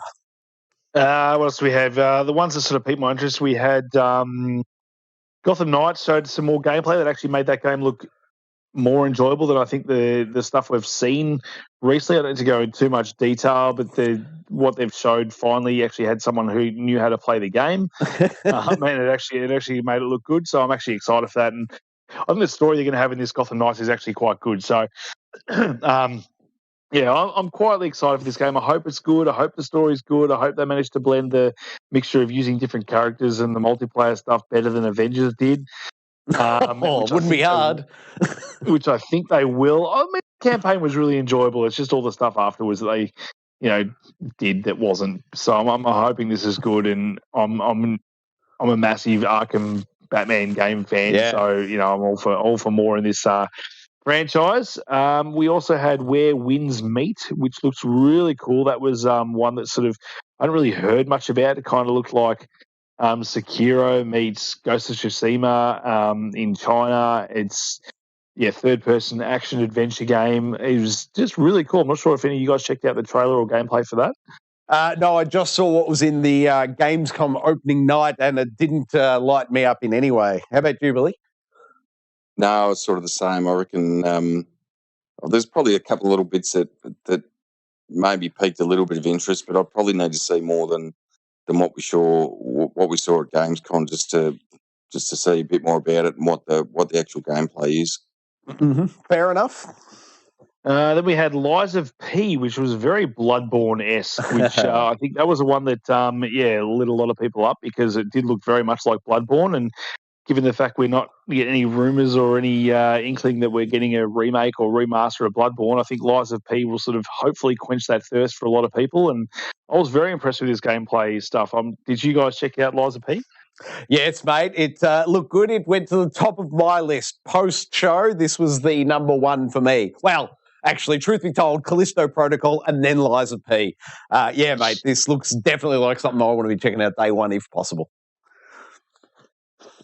I'm the same. I would have put it above Callisto Protocol if there was any game on the opening night that was showing. This is well and true. I hadn't seen anything prior to it, and this is well and truly piqued my interest in the retelling of the Pinocchio story in a sort of darker light. Reminds me of American McGee's Alice, which was a retelling of the Alice in Wonderland. Probably, I think that's about a 15-year-old game now.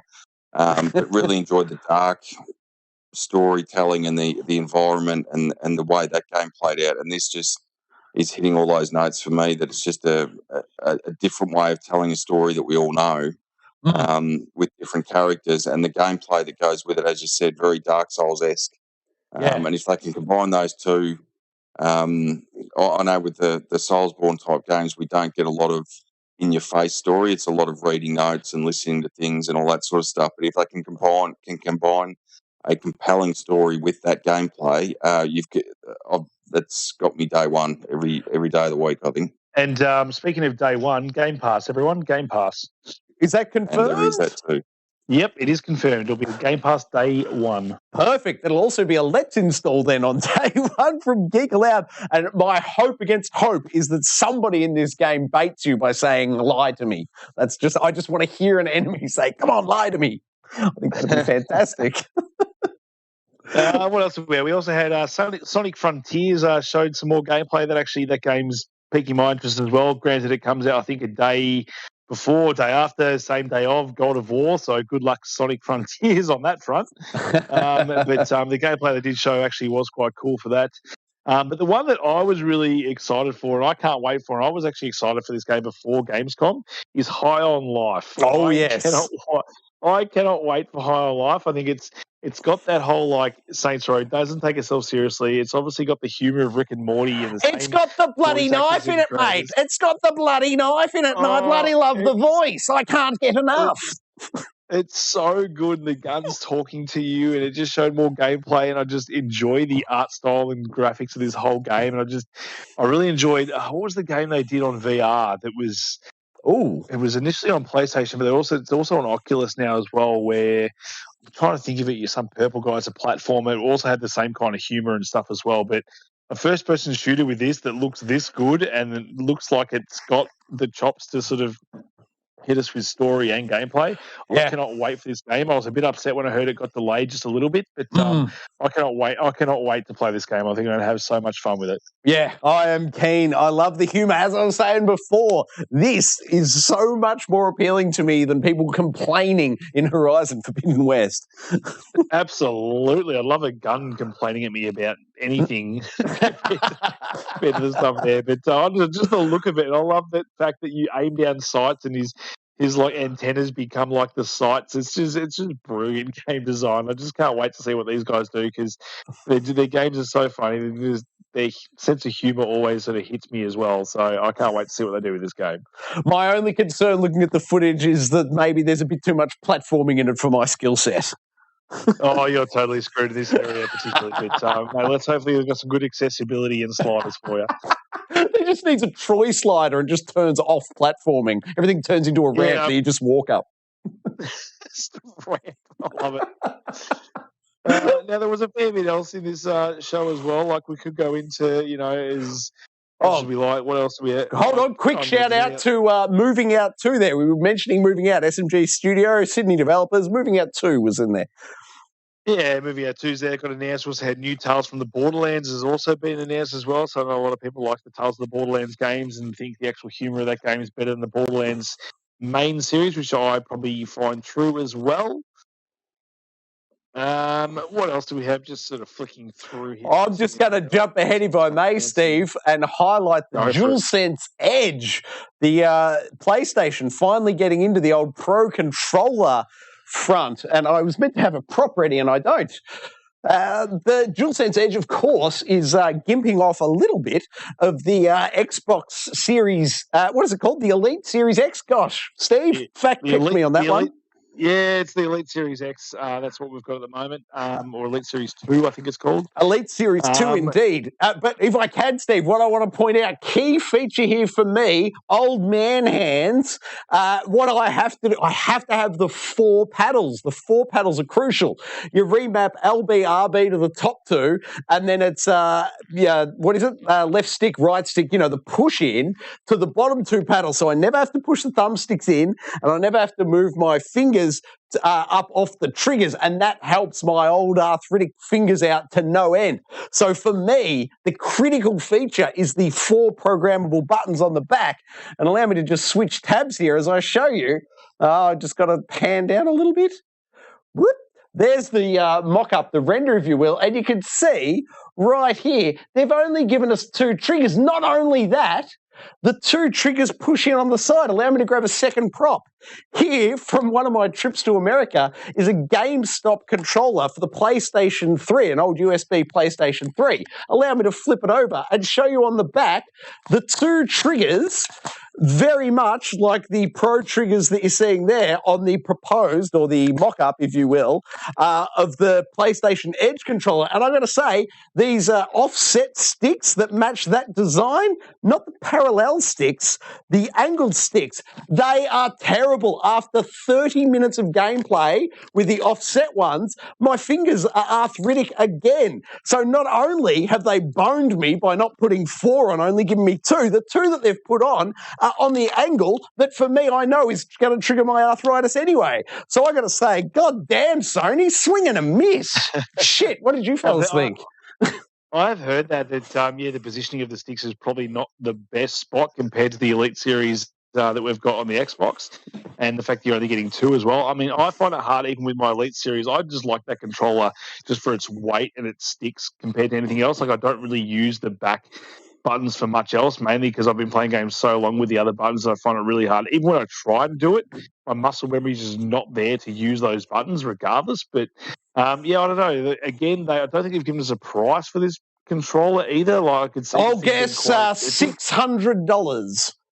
Yeah, that's the thing. I think it's going to be expensive, and I don't know. Like, I really like what they've already got with the DualSense anyway. So, the DualSense even I think is comparable to the Elite Series that I currently use, mainly because I don't use those panels anyway. So, I can't see myself forking out money for one of these Elite controls, especially with, I think, the price we're going to probably see here, especially in Australia as well, going to be quite inflated as well. So, yeah, exactly. We'll Exactly like the Last of Us remake, overpriced piece of shit, and I'll be giving it a miss until there's a significant price cut. What about you, Bully? Did it tickle you in any way?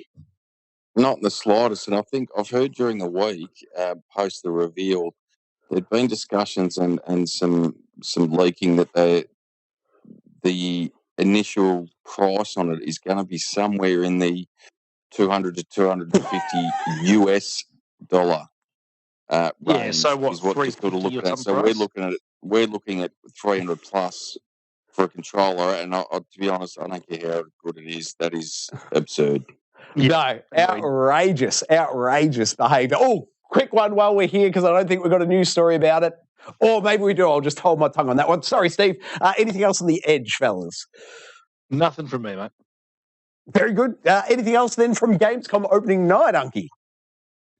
No, I think we've covered most of the things. There was a lot of other things there, but they're probably things we've hit the highlights.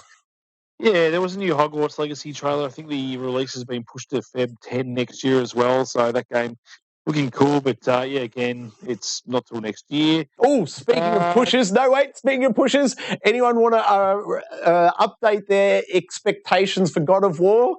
Anyone wanting to move it, or do you both think they're hitting the announced release date? No, I'm still sticking to the hitting that date. I've been sticking to that. Oh, you have? You have?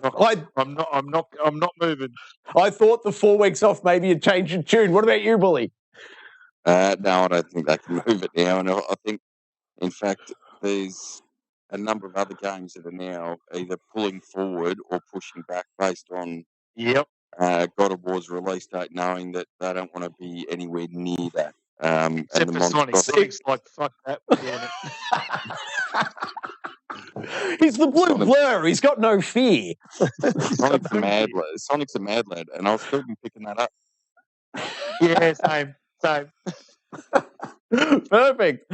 All right then, fellas, that can mean news story 2 is Dark Souls 3 PC servers have been brought back online after 7 months. Now, this is a quick story. The only reason I bring it up, we covered it originally when they took it down, and I just wanted to flag to everyone that if you recall, when they took them down, correct me if I'm wrong, Steve, pretty confident over here that they had the server leaked and all the game and the source file, including Elden Ring, was leaked pre-launch, and they had to lock down their servers and took them all offline at the time. Do you recall this? Does that sound like an accurate recap to you? It does. I saw this news thing chucked in there by yourself, and I was like, I remember speaking about this. So, 7 months it's been. I didn't think it was that long ago. 7 months, but my point is going to be this. We never saw the source code come out. Like, they allegedly had the source code for all the FromSoft games. They never appeared online. So my question is this. Did it take Bandai Namco 7 months to negotiate the release of the hostage? It hasn't been announced anywhere, but my question is, do you think they finally paid up to get all their data back, and that's what's allowed them to bring the servers back online, and also why the source code was never released, because they've paid to get it back off the criminals? Quite possibly. I'd like to think they don't negotiate with terrorists, but you just never know. You don't, especially with Elden Ring bringing in so much bank. I reckon they maybe could have. Right. I think they could have paid the ransom and not even noticed the difference to the shareholders. That is true.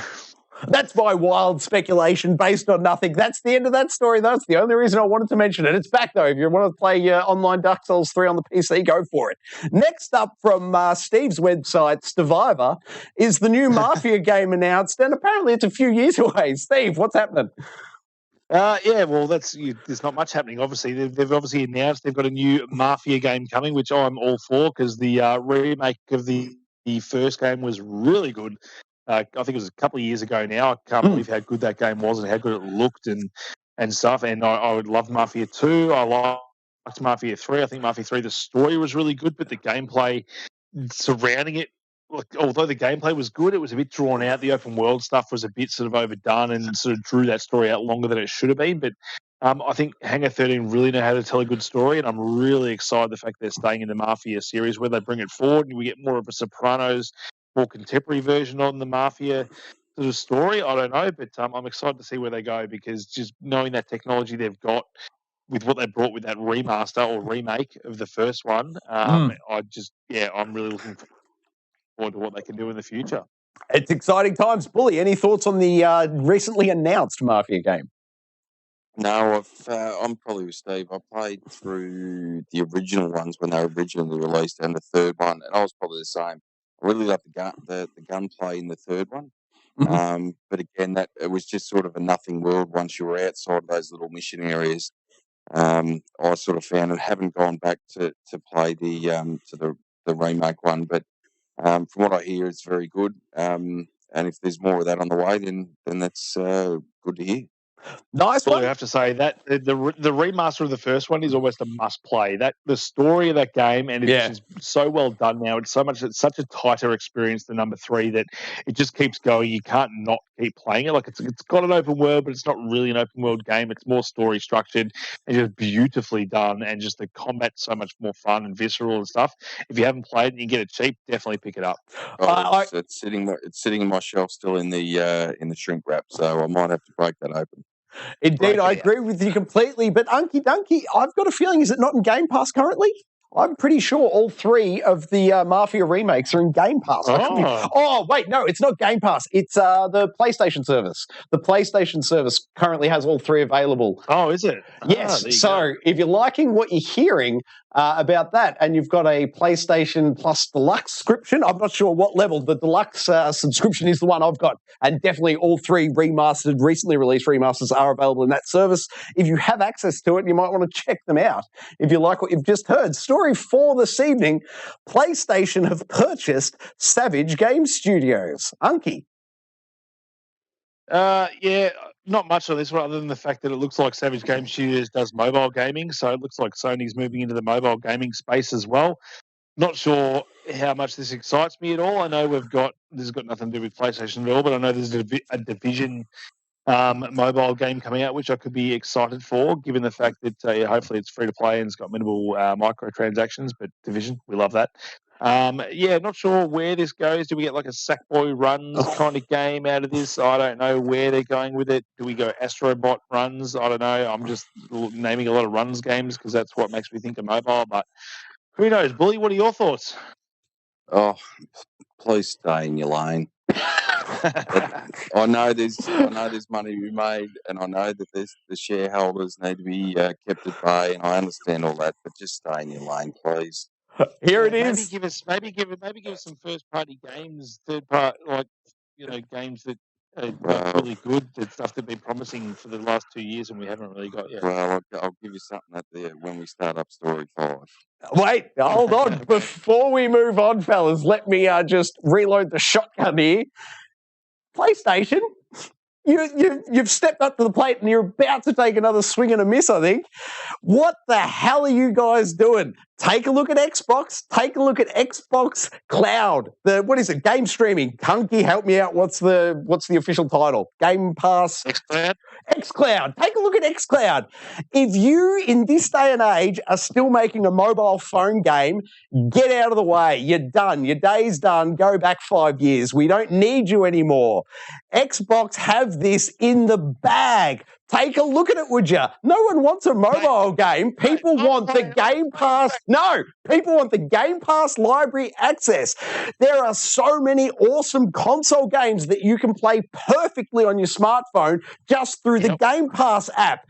PlayStation, pull your head out of your ass. Get these guys to build your Game Pass equivalent and start streaming your God of War. Start streaming your Last of Us. You are absolutely wasting money hand over fist here. You need 2 developers to sit down and write you the most basic app that then latches onto your back-end infrastructure of streaming that, still isn't in Australia. Jesus, fellas, tighten up your laces and get your game together. What is going on? Sony, come on, wake up. You're wasting money. You don't know what you're doing. My God, Xbox, a winner is you. Go get him. All right, story 5. Who wants to touch it? Oh, PlayStation 5's price increase! Swing and a miss. Jesus, Unkie, take the mic. I need a break.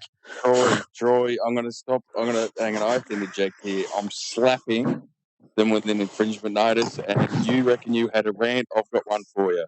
Sure, mate. Wait. Infringement notice, 4 points. Over to you, Bully. Well, where do I start? Sony has again dropped the ball, has again that they are going so far down the anti-consumer path. I cannot understand what Jim Ryan and the rest of the company are thinking at the moment. Microsoft, they had them in the bag at the end of the Xbox One PS4 life cycle, and Microsoft have done everything right since then. And PlayStation, whether they thought they were better than what they were or they couldn't be touched, they are digging a hole so far that they will. I don't see how they're going to get out of it. Microsoft aren't going to take them in this console era. I can tell you from my experience, I was a PS1, PS2 man when Xbox came out. There was a couple of games on that I jumped over to and stayed with the Xbox through the 360. I jumped back on the PS4 for one reason and one reason only, is because I missed out on the PS3 life cycle of the single player consumer focused games that they had, and when they were put in that place behind the 360, they released the PS3 too late. They released it at a higher price. It didn't have the same features, and they clawed themselves back, and they have just dumped themselves in a hole again. And I don't know, as I said at the start, I do not understand what in the hell they are thinking. They are doing everything they can to drive the consumers away and stick them into Microsoft. And when you talk about what Microsoft's offering, and you just mentioned it before, Troy, the cloud gaming, the Game Pass, the day one releases, all that sort of stuff, that is just throwing everything they can at the consumer at the moment. And the best that PlayStation can do is a half-assed attempt at Game Pass. We've got a couple of PS1 games, but we're not. When we get to August, we're actually not going to give you any more than what we gave you to start with. You can just deal with the 12 that we've given you. We might throw a few in here. And by the way, you're never going to get a day one release. Yeah. And now you start to concentrate on mobile gaming. You've pivoted over to the PC. Stay in your lane and just do narrative-driven single-player games. What's the last one remake? Oh! And don't get me started on that damn cash grab. That's a remake of a remake. It's a 10-year-old game that's based on an engine from 2 years ago. Come up with something else. You're anti-consumer at the moment, Sony. You can do better. Rant over. Correct. Well done, boy. Good rant. Good rant. Indeed. 10 out of 10. I love it. Yeah. So the price increase, as Bully says, very anti-consumer, which brings us to story 5. Xbox says the Series X and S price point remains the same. Microsoft just nailing in the coffin. I love it. Perfect. Get this. If you haven't got onto this generation yet, our tip, get onto the Xbox. Get yourself the Elite Series 2 if you're an old man hand with arthritis. Get on to the mobile phone game streaming. It's a phenomenal service. And what's that? They're not going to put the price up. Good on them. Whew. Anything from you fellas on the not moving price point of Xbox, or should we just dance on over to the next story? Yeah, I think it speaks for itself. I'm just going to throw out a slow clap, Microsoft. Yeah, good. Good, I love it. Indeed. All right, here we go. Now, a bit of the interesting news from the Sony front. Oh, I need to jump to the top to grab the title of the story. Now, this is from Game Luster. Sony reveals PlayStation player stats. US plays the most games and earns the least amount of trophies, but the icing on this cake, let's just jump to it. Check this one out. I think if I click on that, we get it a bit bigger. Look at that. Perfect. Like I meant it. Look at this. Disc-only sales and digital-only. I'm just blown away. It would be fantastic if there was the Australia thing there. But what I find just gobsmacking about this, let's just round it and call it 20% more people playing it digitally in the Australian market now. Like, why would you be paying, what is it, $120 for a new game, digitally, when you could go in or get Amazon to ship it to you or go to JB Hi-Fi, whatever, save yourself $20. I don't understand all these people jumping so heavily on digital, when there's such an increase in the price when you do it. Fellas, can either of you explain it to me? I'm going to have to explain because I'm one of those people. I don't know. It's simplicity. It's easy. It's just there. You just do it. You don't have to get up and put a disc in your console. So you just sit on your sofa and you can flick between your games. I don't know. There's something about the simplicity of the whole thing. Yeah, I don't know. You can set it up to install the day before. You're playing it the next day as opposed to having to jump out to a store. I don't know. It's probably just because I'm really lazy. $20 price difference for every game all year. No. Keep going. The Last of Us, when it originally got announced, 124 Australian dollars. You can get it on Amazon at the moment. I think I screenshotted you guys the other day. It's down to about $80. So we're talking about $45 off the digital price if you go through and get it physical at the moment. Those stats are phenomenal to me. That many people have jumped on the digital price hike. I don't understand the world. What has it come to? Who knows? Let's move on, shall we, to The end of the news stories, as we do each and every week here on the Gaming Enforcement Agency. We jump over to Game Informer and look at their list of upcoming titles, releases, if you will, for this week. First on the pile is Destroy All Humans 2 Reprobed, coming out today, August 30th, on PlayStation 5, Xbox Series X and S, Xbox One, and PC. Gentlemen, thoughts, feelings? Digitally pre-ordered and it should be available at 2300 hours tonight.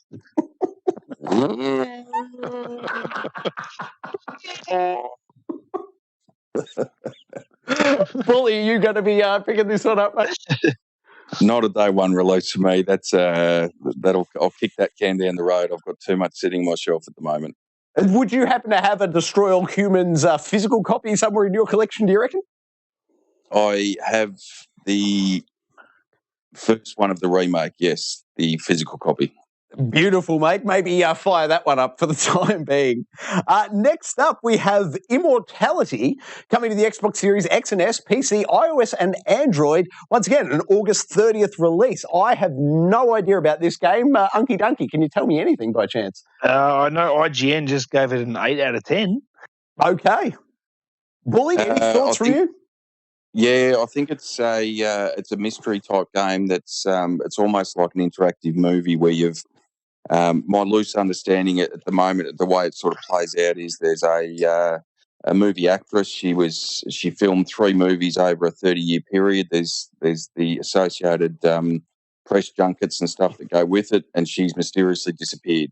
And that's all she's ever done. And these movies were never released. So you've got to watch through the movies, watch through the press stuff, and try and work out and piece together what's happened to her. So that's the general idea of it. And as you said, reviewing very, very well. And you've probably got no excuse not to check it out because it's a Game Pass day one release, and I've got it installed and ready to go. Nice work. Just looking at the cover, I'm reminded very much of Twin Peaks, which is also a bit of a murder mystery. So if it's in the vein of the Twin Peaks writing, I'm a huge fan of that old series. So that'd be awesome. I'll have to check it out. Next up, we have an Inscription coming to PlayStation 5 and PlayStation 4. Game Informer have slapped a 9 on it. Gentlemen, any thoughts on the Inscription? I've heard good things about this. It's a card game as far as I'm concerned, but it sort of bucks the trend a fair bit as you move through the game, and it's got a few tricks up its sleeve, but I've heard really good things about this. I'm not sure if I'm in the mood to play something like this now, but I could be in the future. Very good. Bully, will you be going hands on cards? Normally love myself a card game. I haven't actually seen anything into this one, so given the high rating it's got, it might be something worth looking into. Very nice. Well, it comes out today, my friend, August 30th. Next up now, I can speak for everyone on the panel and say highly anticipated Teenage Mutant Ninja Turtles, the Cowabunga Collection. It's coming out pretty much everywhere. PlayStation 5, Xbox Series X and X, PlayStation 4, PlayStation 4, Xbox One, Switch, and PC. Unfortunately, Unkie Dunkie, Stadia hasn't made the list. It's coming out today, August 30th. And you beat me to it. I was going to say, I can't get on Stadia. What's the point? And looking into my crystal ball, Bully, I'm seeing a physical copy maybe pre-ordered for your good self. Is there one inbound? You might call it a crystal bull. That's some terrible jokes. But yes, it's been shipped off. It's in the mail. Hopefully I'll get it tomorrow.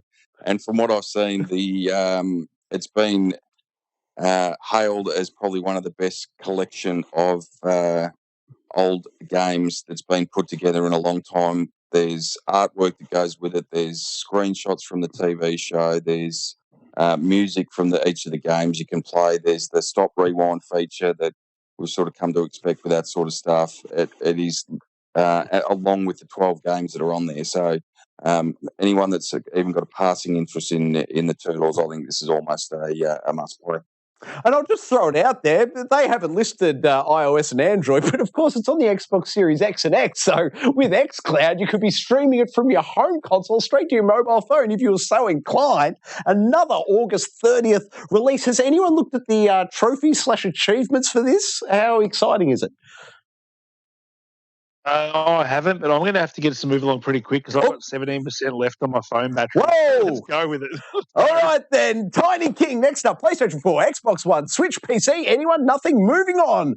Oblitz, Xbox Series X, Xbox One, Switch, PC, September 1st. Then we've got JoJo's Bizarre Adventure, All-Star Battle R coming to PlayStation 5, Xbox Series X and X, PlayStation 4, Xbox One, Switch, PC. Release date September 2nd. Brief stop just to ask Bully, is this on your radar at all, mate? Sounds like it might be up your lane. No, I've never got into any of the JoJo's games, so I know they stretch back a fair way, but not one that I've sort of looked into before. I might have to see what this one's about. Very good. Next up, Lego Brawls, PlayStation 5, Xbox Series XX, PlayStation 4, Xbox One, Switch, PC, coming out September 2nd. Now, my boys love a good Lego game, but I know nothing about this. Anyone? Any thoughts and feelings, or are we moving on? Let's move on. I got no idea about it. Very good. Then, Made in the Abyss, Binary Star Falling into Darkness, PlayStation 4, Switch, PC, September 2nd. And then next up, I'm just going to go a bit quiet here as I say, hey, Bully, The Last of Us Part 1, PlayStation 5, September 2nd. What was that price? Move on. No, just quickly, what was the price? Australia, the digital Australian release is $124 Australian. You must be looking at the high-end collector's edition, surely. You would think that.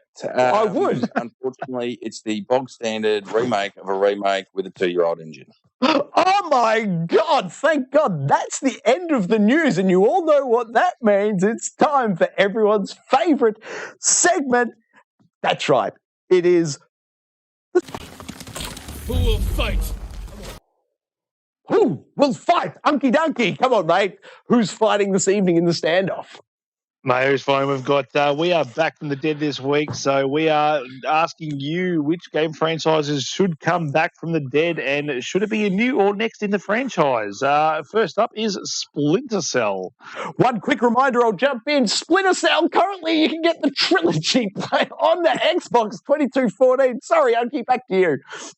That's right. We've had a lot of good Splinter Cell games. I actually really liked Blacklist, which is the most recent one in the series. Not sure what year that came out again, but I actually really enjoyed that game. Would love it if it got a 60 frame per second bump because I could play through that game again. But just, I don't know, this Splinter Cell has been away for so long. Sam Fisher, he's popped up in Ghost Recon, he's popped up in mobile games, but they just won't give us a Splinter Cell game. Troy and Bully, we need another one. I don't know whether we do a reboot, whether we do a next one in the series. What do we think? I tell you, mate, I fired up, as I said, the opening of number 1 just today, and it got me so excited. I would pay very, very, not Last of Us remake money, but I would pay good money for a Splinter Cell 1 remake at this point. It would suit me down to the ground. How about you, Billy? I would pay Last of Us remake money for this one if they remake Splinter Cell. Wait, one condition, an absolute must condition. Michael Ironside must be the voice of Sam Fisher, and I won't hear an argument about it. Oh, my word, my word. All right, game 2, Unky, what do we got? Speaking of Naughty Dog and The Last of Us and remakes, we've got Jack and Daxter. I actually would love to see this come back as a slightly darker version of that duo, whether it's a platformer back to its initial roots on number 1, or whether we get the sort of more shooty shoot from 2 and 3. But I would really love to see this come back, whether it's Jack and Daxter 4, which is probably what I would like to see at Jack 4, other than going back and redoing the first one. But yeah, I could really see this coming back in a big way. And I think, given the fact that third-person action-adventure games, single-player games have come back into vogue as of recent, even though they tried to sort of say that's not what we want, but that's exactly what we want. I can see this coming back in a big way if they did the right thing with the new generation of consoles. What do you guys think? If they're going to make it darker, fine, but for the love of God, do not have Daxter complaining at us for the entire time. Horizon Forbidden West, I'm looking at you. At this point, I'd even be happy with a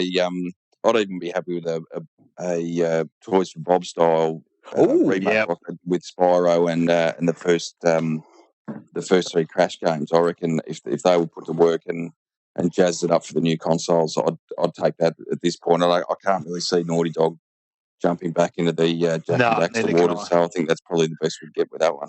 Indeed, unless they want to charge $300 a copy, then maybe they would.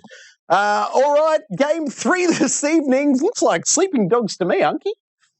It is Sleeping Dogs. This is one of those ones that I'm surprised we never got a sequel to this. This was a game that was sort of touted as the sort of spiritual successor to True Crime games, which are also quite cool. But this game, you go back and play this now, it's got the 60 frames per second bump on the Xbox, and it still plays really well today. It's got a really cool open world. It's got a really awesome combat like system as well. Like, it's up there with your Arkham as well, if not more complex than Arkham. It's got, environmental takedowns and all that kind of stuff, and a really cool story where you play sort of both sides as a cop and as part of the triads as well. Just a really cool game that I would love to see come back. I don't think you'll see a remaster. I would love to see a sequel in this series, and it's just surprising to me that, with the lack of, open world crime games we've got, obviously since G.E.A. 5 came off and pretty much killed everything except for Saints Row, that's finally come back from the dead as well, which fits in nicely to this conversation. But I would love to see another one of these. What do you guys think? I would love to. I can't wait to see the old grab a guy, throw his head into the air conditioner, finish a move, done again. That'd be nice. I really did enjoy some of the brutality of what was going on there. But when you talk about Unkie, the Series X or S bump on the performance, just jumping back a couple to the Splinter Cell one. So the Blacklist, Conviction, and Double Agent all have that bump as well, if that's enough to entice you back to them. Ooh. I think Blacklist got the 4K up there. I don't know if it got the frames bump though. I'm not sure. I'm just having a look at their compatibility list, and they're saying that all 3 of those games have enhancements. What the specifics of those are, I reckon. I don't have in front of me. Yeah, because I remember thinking, it did get the 60 frames, but I think it only got the 4K, so it looks crisp as shit. But I still think it runs at 30 frames, unfortunately for me. Back of the box quote there from Unkie, crisp as shit. I love it. All right. Game 4, Unkie, what is it? Mercenaries, I believe. This is another one. Mercenaries, they obviously got Mercenaries. We had Mercenaries 2 as well, but this is another one of those like GTA sort of clone things. But I can't remember a whole lot about it other than the fact that I really enjoyed it. I think it was kind of Just Cause before Just Cause came out in terms of its wackiness and over-the-top action. And I would love to see this game come back as like a co-op sort of adventure action shooty game. I don't know. What do you guys think? I loved it. I would love to go hands-on with some Mercenaries action, mate. You sign me up right now. What about you, Willie? Oh, it was the same. I love both of them. It was just that over the top, and it was almost like that cross between almost had a little bit of GTA to it, but also like the original Battlefield ones where there was the huge map. You could go anywhere, you could do anything. You could jump in a helicopter, you could drive tanks, you could do all that sort of stuff, and you can just blow the smithereens out of everything. Perfect. I love it. That brings us to game number 5. Oh, my goodness. Now, I've never touched this one, so Unkie, it's over to you. Mate, I remember picking Snowboard Kids up on Nintendo 64, not even knowing a whole lot about it, and just absolutely enjoyed the ride. It was kind of like Mario Kart, but on obviously snowboards, and I almost had SSX on this list, but I'm like, no, let's go more random with Snowboard Kids and just get a brand new version of this in there with the story of these kids on snowboards. I don't think I ever played Snowboard Kids 3. I'm not even sure what that's even on, but I remember playing the original on Nintendo 64 and absolutely loving that game and the levels they had and the items. It was, as I said, it was Mario Kart on snowboards, and I think we're ripe for a remake of this one. Tell you what, it's only hit me now, and I apologise, but Cool Borders would have been a good one to put in there because Cool Borders is Tony Hawk's, so Cool Borders plus guns, and we're back to Rollerdrome, Game of the Year contender. All right. What's next, mate? Right, just up the Jack and Daxter alley, we have Banjo-Kazooie or Banjo 3, or however we want to do it. Like, I reckon we want a number 3 in this franchise. I think there's a lot of rumours going around that this could be a thing. I'm not sure who's going to do it, but I think with our current technology, I think we're right for a revival of this duo. I think third-person action, or not even third-person action games, but platformers, I think this could come back in a big way. I think we've seen them had the revival in Smash Brothers recently. They had a cool trailer that was going back to a couple of E3s ago, maybe, but everyone got pumped up. Everyone still loves Banjo-Kazooie. Their most recent game, Nuts and Bolts, kind of missed the beat with what Banjo-Kazooie does. We don't need them creating wacky vehicles and stuff to ride on and platforming and stuff. We just want to do what they do best, and that's work together in a platform game against Gruntilda the Witch. I'd love to see another one of these games. Indeed. Bully, sorry, mate. I think I may have skipped you on the previous one. Did you have any thoughts on Snowboard Kids 3? Sorry, mate. No, that's right. I think Unkie summed it up pretty well. It's Mario Kart on snow. Barrel of laughs, bit of fun. And I agree. Due for a remake. Banjo-Kazooie again. I know we got the ukulele was the yep. A lot of the developers and guys that worked on the original Banjo-Kazooie jumped across and developed that one, which wasn't without its flaws and probably not quite up to the standard that we would have hoped. But I suppose in effect, if you transpose a bear and a bird to a lizard and a bat, you've pretty much got the same thing. But maybe just reskin it and see how we go. I love it. All right, then. What is next? Oh, shout out one of my all-time favourites, Unkie Time Splitters. Oh, Time Splitters. This thing's they've got to be working on another one somewhere, somehow. Fingers crossed. Tetsky Nordic's been rumoured to be doing a Time Splitters 2 remake, but I jumped in recently and re-downloaded, I think, Time Splitters 3. It was like $2 or something on the Xbox store, and even playing that was kind of cool. And it was kind of the spiritual successor to GoldenEye, I think, back in the day.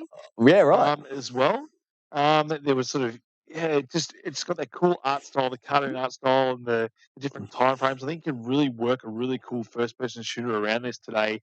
And whether I don't think you'd do a remaster. I think you'd maybe do a Time Splitters 3 and just completely sort of blow it out of the water and just move the story forward. But like some of the multiplayer stuff in Time Splitters was amazing, and I think they could bring that back. And obviously with Overwatch and stuff with that kind of art style now, it's obviously big, so it'd be a very similar thing going with Time Splitters. I'd love to see another one of these. Oh, yeah, sign me up. Bully, Time Splitters, mate, is it yours? Yeah, I love the original one. I thought it was fantastic, and even multiplayer before. Oh, yeah. Really, online jumped as much as it has in the last 10 or 15 years. I just can't understand why it hasn't been released. This is right for a shortish single player campaign and an online shooter with the skins and all the rest of it. To me, it just reminds me almost of a Team Fortress style. Yeah. That you could, and I don't understand why you'd make a mint out of it. Sign me up. If you released it, yeah, 100%.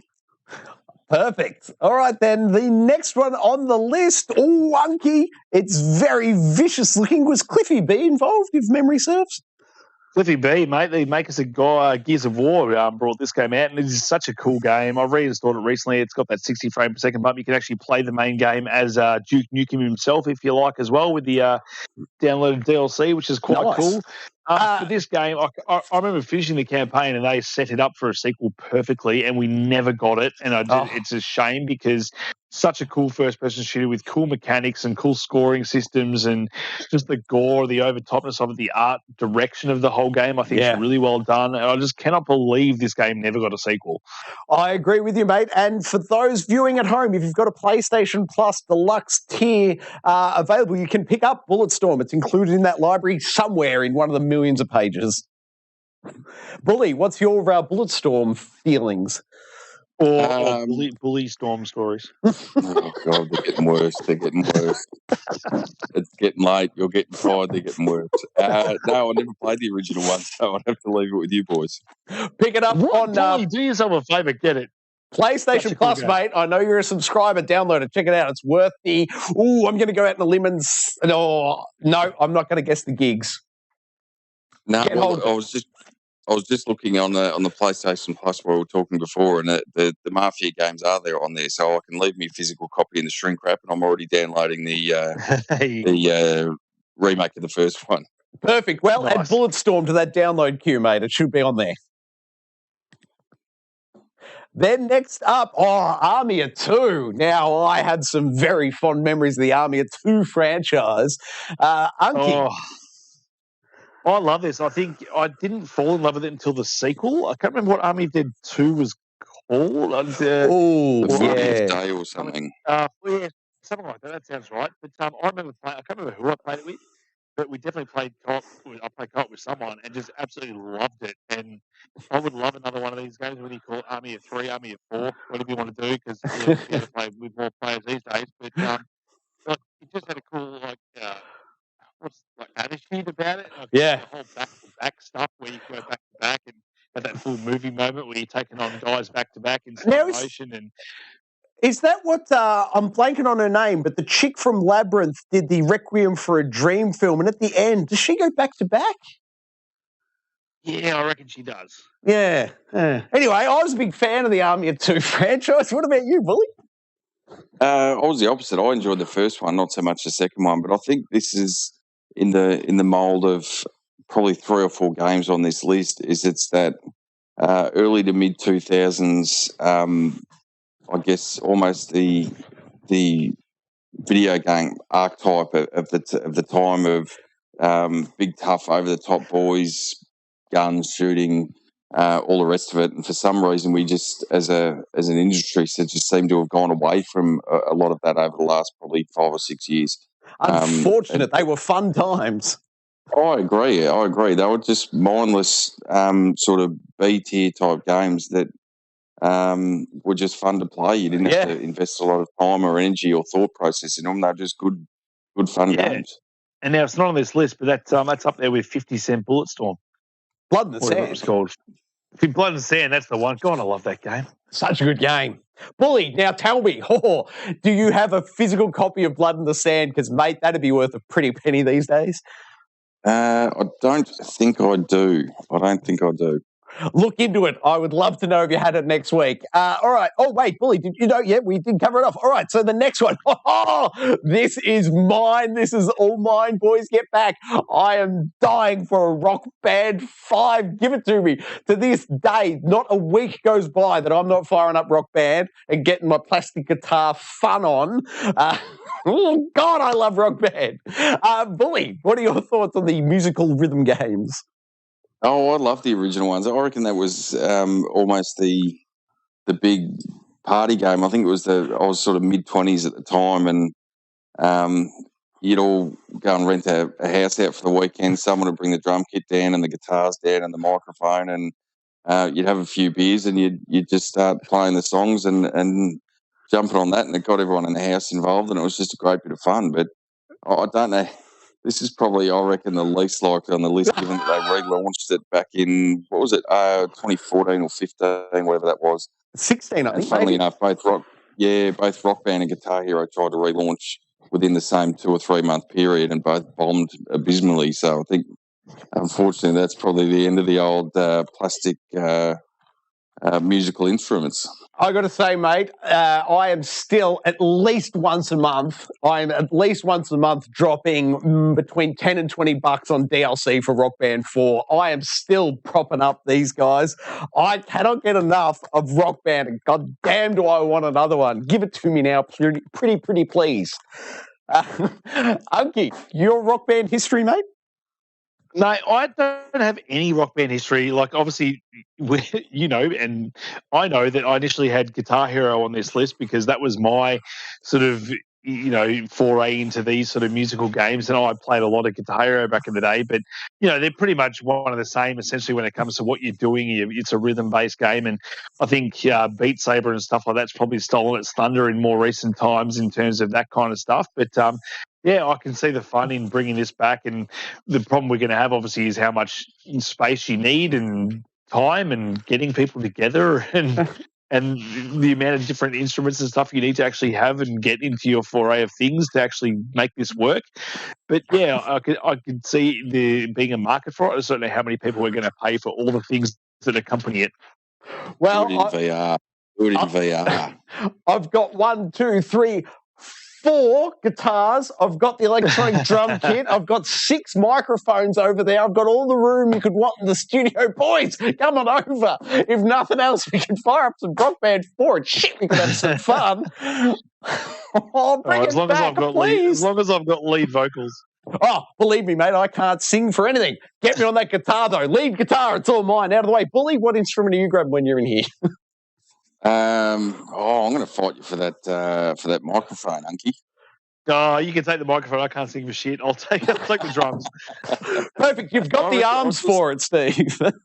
It's true. Funny. I just had the little thought there. How would that fare in VR if you had the headset on, standing up on the stage, and all that while you're playing? Yeah, that can be cool. As long as I've still got the guitar in my hand, as long as the guitar's not, make believe on the wands, but if it's the real guitar, but the VR, and I'm standing on stage and see the audience, sign me up. That's a future I want to live in. There's a chance you won't get me back out of it to come back and do one of these shows, though.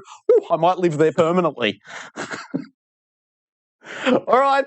The second to last, what do we call that? The penultimate, I believe. I'm not even going to try and say it. Unkie, help me out. We've got Deus Ex, or as a lot of people called when they were younger, Deuce X. They were completely wrong.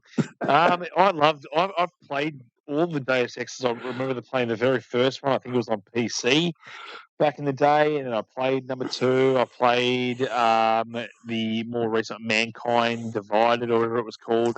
There's a few others as well, but I really enjoyed the RPG sort of first-person stuff they created with the Mankind Divided series, and I really enjoyed the yellow aesthetic they sort of brought to it. I feel like really cool games, really cool stories, really good stealth mechanics, and just really well-realized worlds, and I just would love to see this game come back. I'm surprised we haven't seen another one in this series already. I remember their developer, I can't remember what they did. They did something else other than Deus Did they go on to do Prey? Am I thinking of the right people? Well, Prey was... it's Prey Arcane, which is Deathloop, and so not them. Swing and a miss. I can't remember. Either way, I would love to see this franchise come back, because I think it was a really good series. Like, it didn't really have a misstep. Like, the last game that came out still reviewed really well, and it was such a good game in that series that I'm just really surprised we haven't seen it come back. So I don't know whether we see it come back where we have the same protagonist, or we go back to that number 1 and do a full remaster of number 1. But I would, love to see a new one in this franchise. I'd love to see a new one as well, mate. One of the things I like most about this Dark World is I don't remember anyone complaining in it. But, Bully, what were your thoughts on it? I enjoyed the first couple. The last one, which I think was, off the top of my head, was that Mankind Divided. Yeah, that was the last one, yep. It was half a developed game, because originally they had planned to release it either as a 2-part or with DLC to finish off the story. So you basically get to the end of the game as it stands, and it leaves you basically in the middle of a game, and that was always the plan with it. My understanding, I'm just having a quick look through, and I can't remember the whole ins and outs of it, but my understanding is they went defunct after releasing it, and that's why there's been no follow-up to it. Oh, there you have it. Now, I'm going to go out on a limb and guess. Do we assume Embracer owns the IP at this point?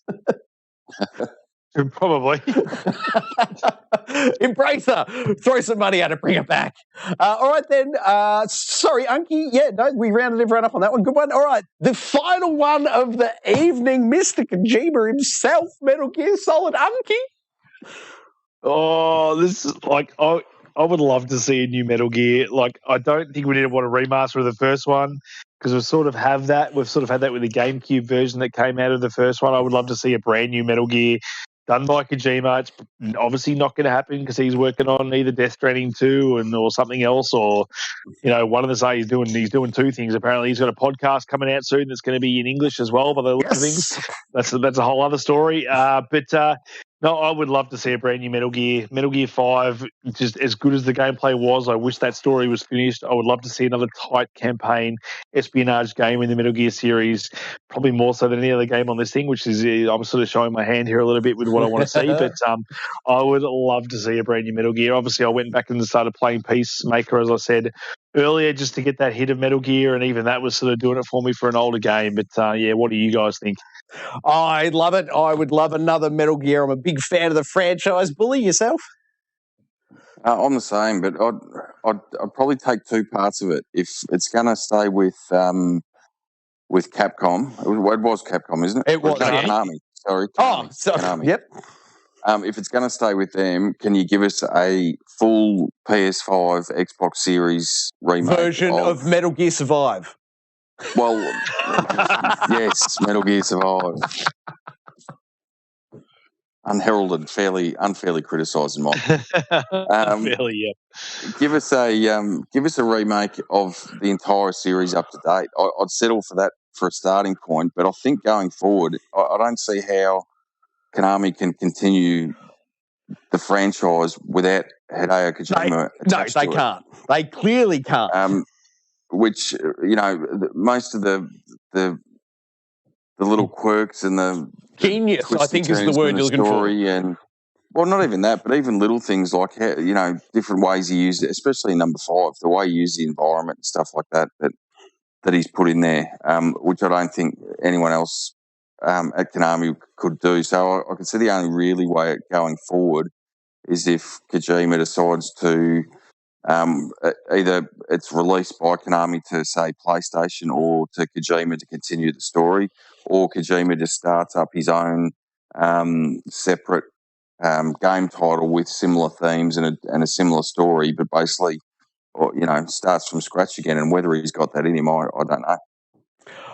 Who knows? I would love to see, yes, it has to be a Kojima-led, but I would love to see a new Metal Gear if it was led by Kojima. But as you say, I'm not sure the businesses will ever line up unless embrace it by Konami and then gift it to Kojima Productions.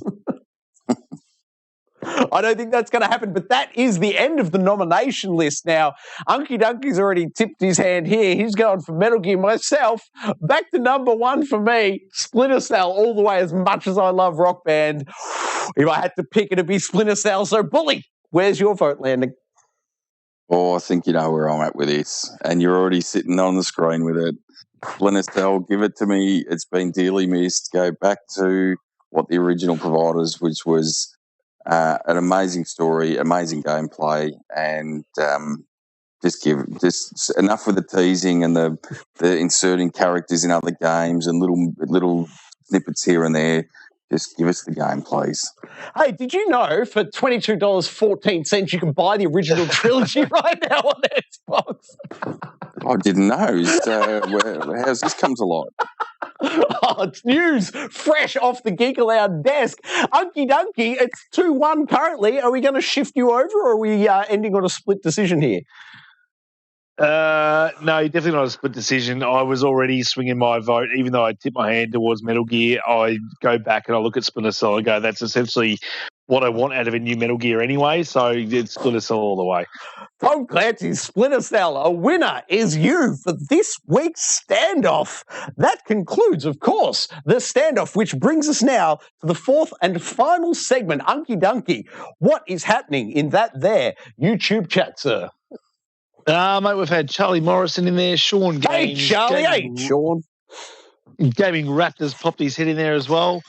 Welcome back, gentlemen. Welcome back. What have we got? He's a few people. Sorry, I've been doing Clubs, Holiday and Moors from Charlie. Gaming Raptor says, man, Gamescom sucked. He's just coming out there with a deadline to his base, though. I don't know what based means, but that seems like a new age thing to say. Maybe that means he thinks it's good. I don't know. Gaming Raptor, maybe let us know what based means, because he also says that Troy is super base right now, LMAO. That was when you were having a rant, I think. So I'm not sure how those two things coincide. But anyway, and he also says Gotham Knights looks horrible. So Gaming Raptor is a bit in a negative mood tonight. Negative Nancy, Gaming Raptor in the chat. I dare suggest he's been playing one too many Sony games. It looks that way. He goes, what sucks though is Deadline 2 is an Epic Game exclusive. He prefers Steam as well, so maybe a little bit salty about that. So fair enough. No, so but if you're in the chat, thank you boys tonight. Apologies for Gaming Raptors negativity in there. It might just be because we left one off the Standoff, and that's Dino Crisis. Maybe it's a bit of a salty rapper. Like, Bully, you have no idea. I actually had Dino Cross ready to go, and I totally forgot to put it in there. So apologies. It wouldn't have won, but it was definitely on the list at one point. I reckon it would have run a close second. It was, if we can get a proper remake, kind of like the Resident Evil with Dino Cross, is definitely up there. But hopefully no negativity like Horizon Zero Dawn with their dinosaurs. Fantastic work. All right, guys, that is going to do it for this course. We're off duty. Troy signing off. Unkie Ducky signing off. 7% battery, doing well. I love it. And Bully's off. Beautiful work. Thank you very much for joining us here on Geek Lab for the Gaming Enforcement Agency. We'll be back each and every Tuesday night, 8 p.m.-ish. It's a big-ish sometimes. 4 weeks worth of an ish occasionally. Thank you very much for watching. As I said, Geek Loud lets installs to come during the week. What else can you do with the channel? Like it, subscribe it, you'll never miss it. Oh, that was luck. Hey, that's something.